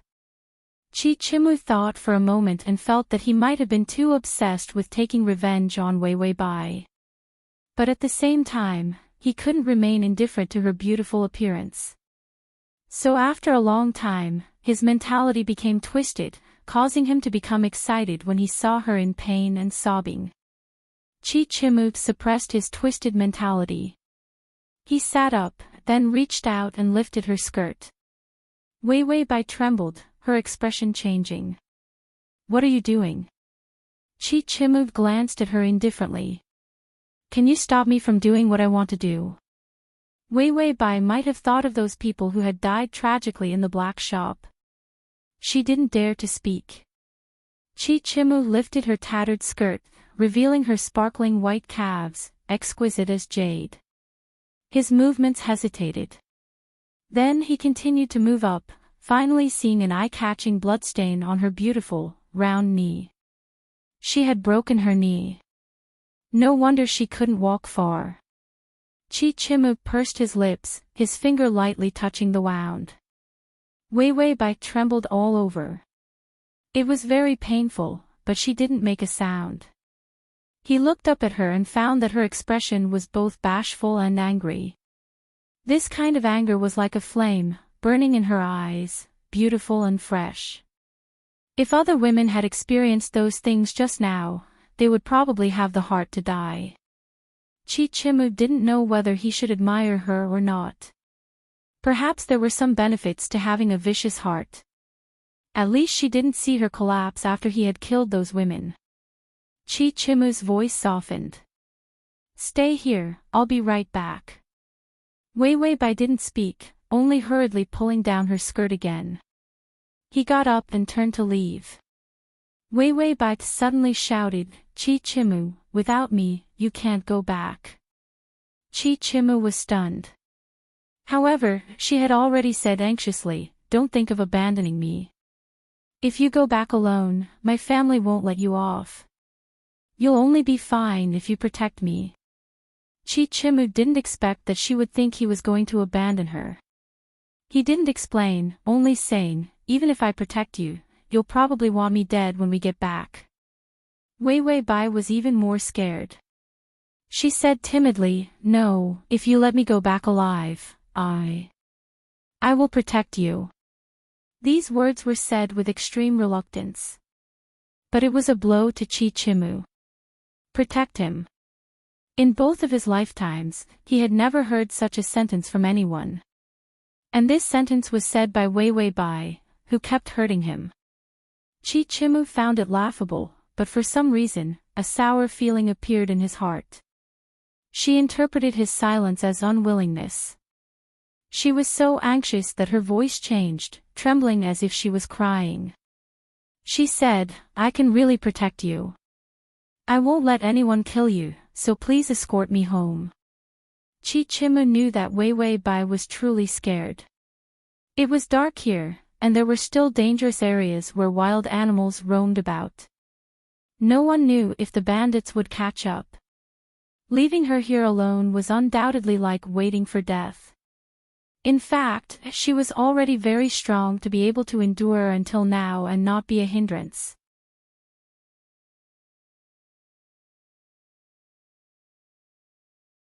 Chapter 837. Madame Bai's expression immediately changed and she said fiercely, as expected, "It's a wolf cub who doesn't know what's good for him. Come, tie him up and bring him back. Also, immediately send the young miss home." With that, a few male servants immediately swarmed forward and tied up Chichimu. Wei Wei Bai was also escorted into the carriage by the female servants. At this time, she couldn't immediately change her words and say that she was just joking. Bai Weiwei turned back and saw Chichimu staring fixedly at her, the light in his eyes burning like fire. He suddenly sneered, incomparably mocking. Then he lowered his eyes and didn't say anything, his entire person becoming even colder and more ruthless. Weiwei Bai was taken home, and after she said those words that dropped the favorability. She kept waiting for the sound of the favorability plummeting. In the end, when she reached the Bai family, there was no reminder. She didn't know if Chichimu was beaten to death. She held her forehead as she watched the female servants carry warm water back and forth, pouring it into the large bathtub. Weiwei Bai rubbed her temples and finally couldn't help but ask the system, side mission, when will it be completed? System, there's still some left. In the previous life, the original host bullied the male lead too many ways. The side mission still chooses the main bullying method, but it can't stand bullying too many times. Weiwei Bai, can I know what the next side mission is? She had to repeat the bullying methods of the previous life, but those bullying methods were all broken. The data before her rebirth couldn't be consulted. System. Random, unable to inquire. Weiwei Bai was also silent. She finally sighed. Besides being able to chat with me or diss me, what other use do you have? The system had a virtuous expression. I can still buy you discounted goods. Weiwei Bai held her head in despair. Their friendship was over. It was better to untie this trashy system. She felt that this kind of side mission was completely hell mode, without any end. Just as she had a little bit of favorability, she was forced to stab the target. Even if she put in more effort, she couldn't attack. He finally understood why this mission was so long and why the host shouldn't be tormented like this.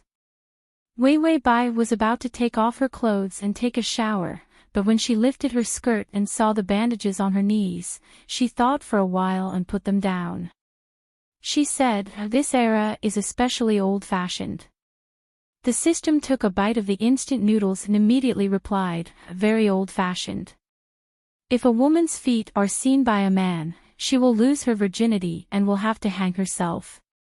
There are also things like being drowned in a pig cage for adultery and being burned on a wooden pole for messing around before marriage." Weiwei Bai's face darkened. This was too old-fashioned. The maidservant had already prepared the water and was about to help her bathe. Weiwei Bai immediately put on a haggard and pale appearance, looking at the female servant with empty eyes. Then she said weakly, "I'll wash it later." He looked like he had suffered a huge blow. The female servant hesitated for a moment before retreating. Then Weiwei Bai stared expressionlessly at the door. With great difficulty, she finally saw Madame Bai's head maidservant run over. She quickly reached out and messed up her hair even more, and deliberately tore the hem of her skirt to make it look even more tattered. Then she rubbed her eyes, making herself look sad and miserable.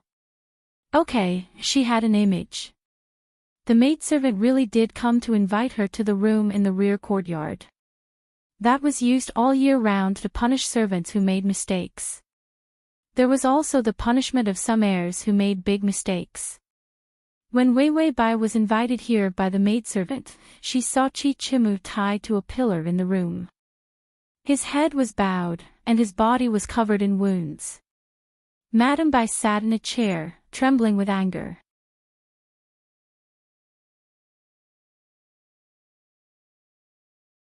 Chapter 838. Madame Bai sat in her chair, trembling with anger. When she saw Weiwei Bai arrive, she immediately stood up and said through gritted teeth, "Weiwei, are you two already together?" Weiwei Bai took a deep breath, forcing herself to maintain her persona. She also had to let people see that she was actually lying to frame Chichimu. She could only see her acting skills. Weiwei Bai raised her head and saw the anger in Madame Bai's eyes. She seemed somewhat afraid. Her fingers trembled fiercely, and she looked guilty, but she couldn't help saying loudly, "How could we be together? Nothing happened between us." Madame Bai had already noticed her small movements. How could she not understand her daughter? If she had really been framed, she would have long been smashing things in a fit of rage. How could she be guilty? Madame Bai also noticed that 2 buttons on the collar of Weiwei Bai's clothes were buttoned incorrectly.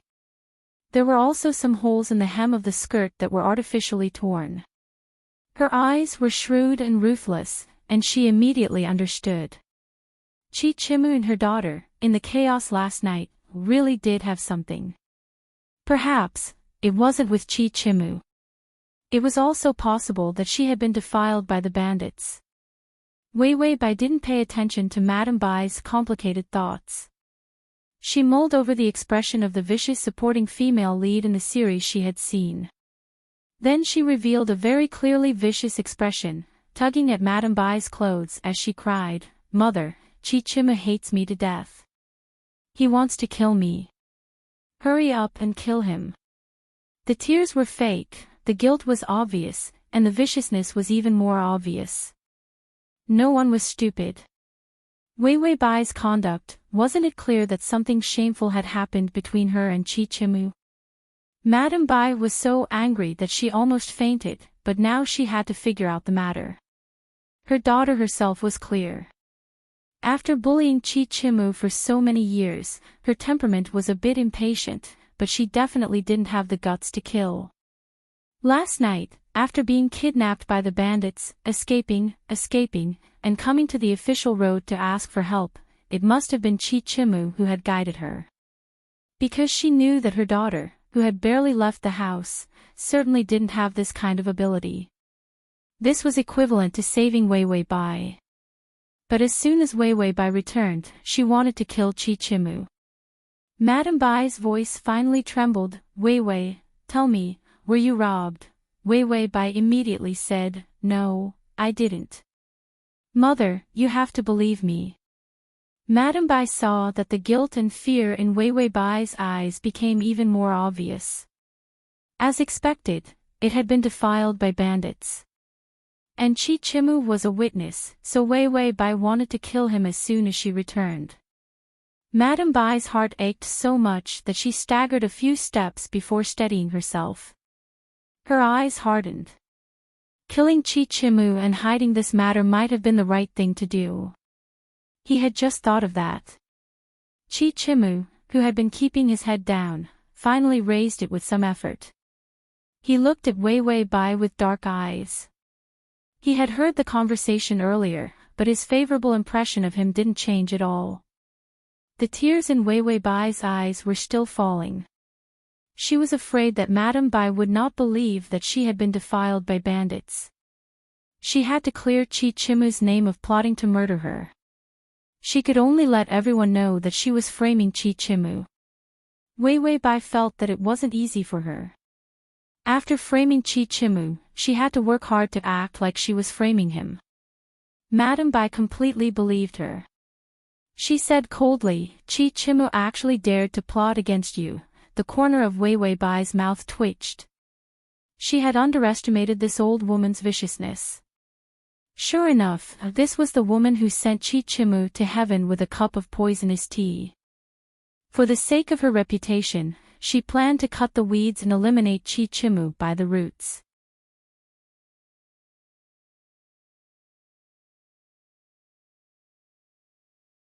Chapter 839. Chichimu suddenly said softly, "Kill me ba." Bainei was startled, then turned to look at him. Chichimu turned to look at Wei Bai, the deep affection in his eyes unable to be hidden. His face revealed a sorrowful and gentle expression. "Kill me ba. I want to kill Wei. I hate that she bullied me. That time in the ice water, I didn't want to save her. I wanted to kill her." No one believed this at all. Who would jump into ice water to save someone?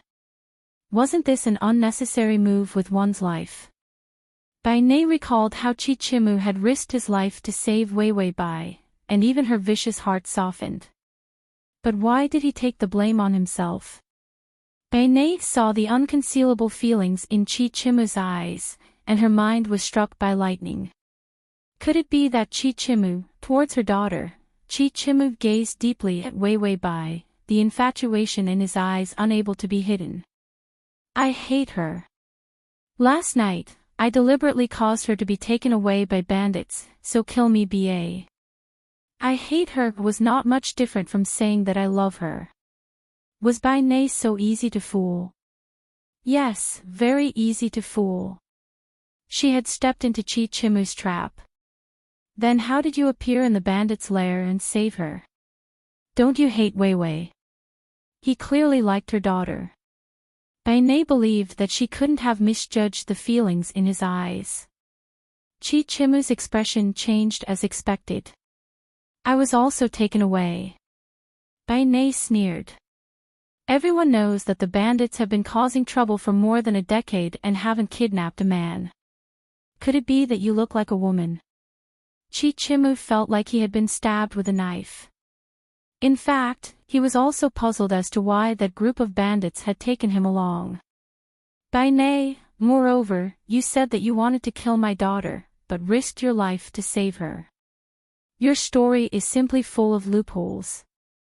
Wei Wei Bai and the system had nothing to do, so they watched Drama King Chi's one-man show. Chi Chimu grew anxious. I did murder her. Believe me, kill me. Without me, she is still the innocent Wei Wei. Weren't these words just revealing 300 tales of silver here? When Wei Wei Bai heard these words, she felt that she had been defiled by a bandit and wanted to kill Chi Chimu to silence him. And because Chi Chimu loved her. That was why he would rather die to protect her chastity. What a fucking touching melodramatic drama. But this kind of deep love moved Madame Bai. This made her think of another way to protect Wei Wei Bai's innocence. It should be true that Wei Wei Bai was defiled by bandits, and because she was kidnapped by bandits, it was impossible for her to be married off. Even killing Chi Chimu wouldn't help matters. But if Wei Wei Bai was married to Chi Chimu, no, Madame Bai thought of her own child who had died tragically. Her only son. Hatred welled up in her heart. It was better to kill Chi Chimu. Madame Bai was just about to order people to beat Chi Chimu to death. Wei Wei Bai suddenly hissed, "It hurts." Madame Bai frowned. What's the matter? Wei Wei Bai gritted her teeth. I hurt my foot last night. Saying this, she couldn't help but lift her skirt. Chi Chimu immediately seized the opportunity, his expression changing greatly. Don't let people see your knee. Wei Wei Bai paused and looked up at him in a daze. She wanted to lift her skirt to remind Madame Bai that there was still a cloth tied around her knee. In the end, Chi Chimu helped her shout it out. This time, no one could help but look at her knee. Madame Bai felt that something was wrong. Sit down. Wei Wei Bai immediately sat down with a stupid expression, not knowing where she had gone wrong. There were only female servants present, so there was no need to avoid arousing suspicion. As for Chi Chimu, he was no different from a dead man.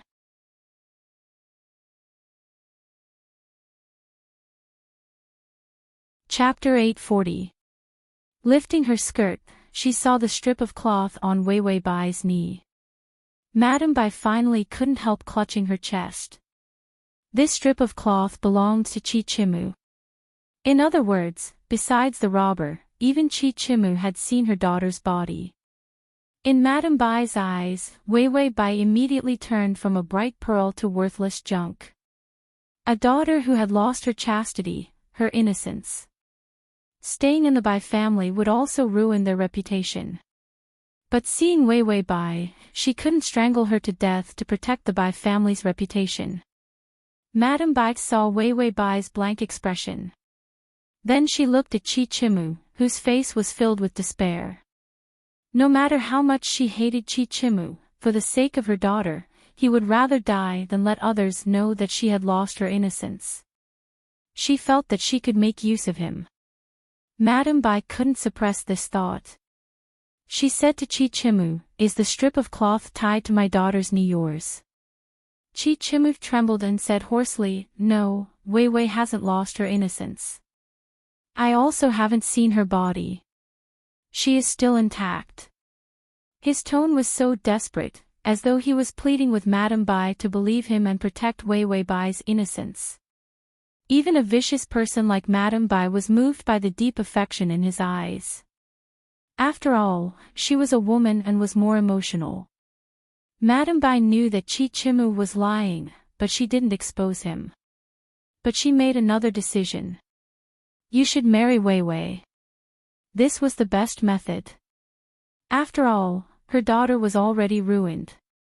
Marrying a man who liked her enough to die for her, could be considered a good home. No matter how much she loathed Chichimu, Madame Bai had to make plans for Wei Wei Bai.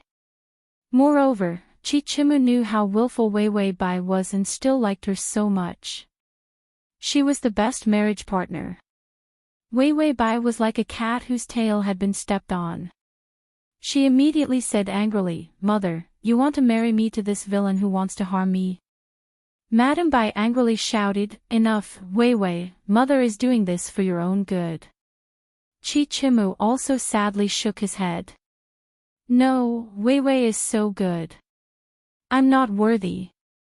If Chichimu agreed at once, Madame Bai would be suspicious. Now, all doubts were gone. Madame Bai frowned and said with a cold face, "The wedding should be simple. Prepare in the next 2 days and get married immediately. Just say that you saved Wei Wei and Wei Wei repaid you with her body." Chichimu immediately said, "Wei Wei deserves better. As long as I die, no one will know that she is innocent." No, she really is innocent. Wei Wei Bai wanted to clap her hands. Even though she had used the same strategy to save him. She wanted Madame Bai to misunderstand that she was telling lies and release Chichimu. But basically, she didn't have to do anything. The dirty water that Chichimu should have splashed had almost all been splashed onto her. As expected, Madame Bai was moved. She sighed. "Forget it. After marrying my daughter, I will let go of my past grievances. Even if Chichimu died, what use was it?" Everyone knew that Wei Wei Bai had been kidnapped by bandits. Saying this, she disregarded Wei Wei Bai's objections and untied Chichimu's ropes. "Send young Master Biao back to rest." These words acknowledged Chichimu's status. Bai Wei Wei had a shocked expression on her face, completely unable to understand the situation. When Chichimu was helped past her, he suddenly reached out and grabbed her sleeve. "Wei Wei, it's all my fault. I couldn't protect you." His voice was sorrowful and affectionate, without regret. But his eyes were sinister and full of laughter, sending a chill down one's spine. Wei Wei Bai was stunned, somewhat afraid. You're tuning in to the LoveLore Library YouTube channel. We're so grateful for your support, and don't forget to subscribe to join us on this incredible journey through captivating stories. Your generosity through donations truly makes a world of difference, as it's the primary source of revenue that allows me to expand and enhance this channel for you. Thank you from the bottom of my heart for being a part of this adventure.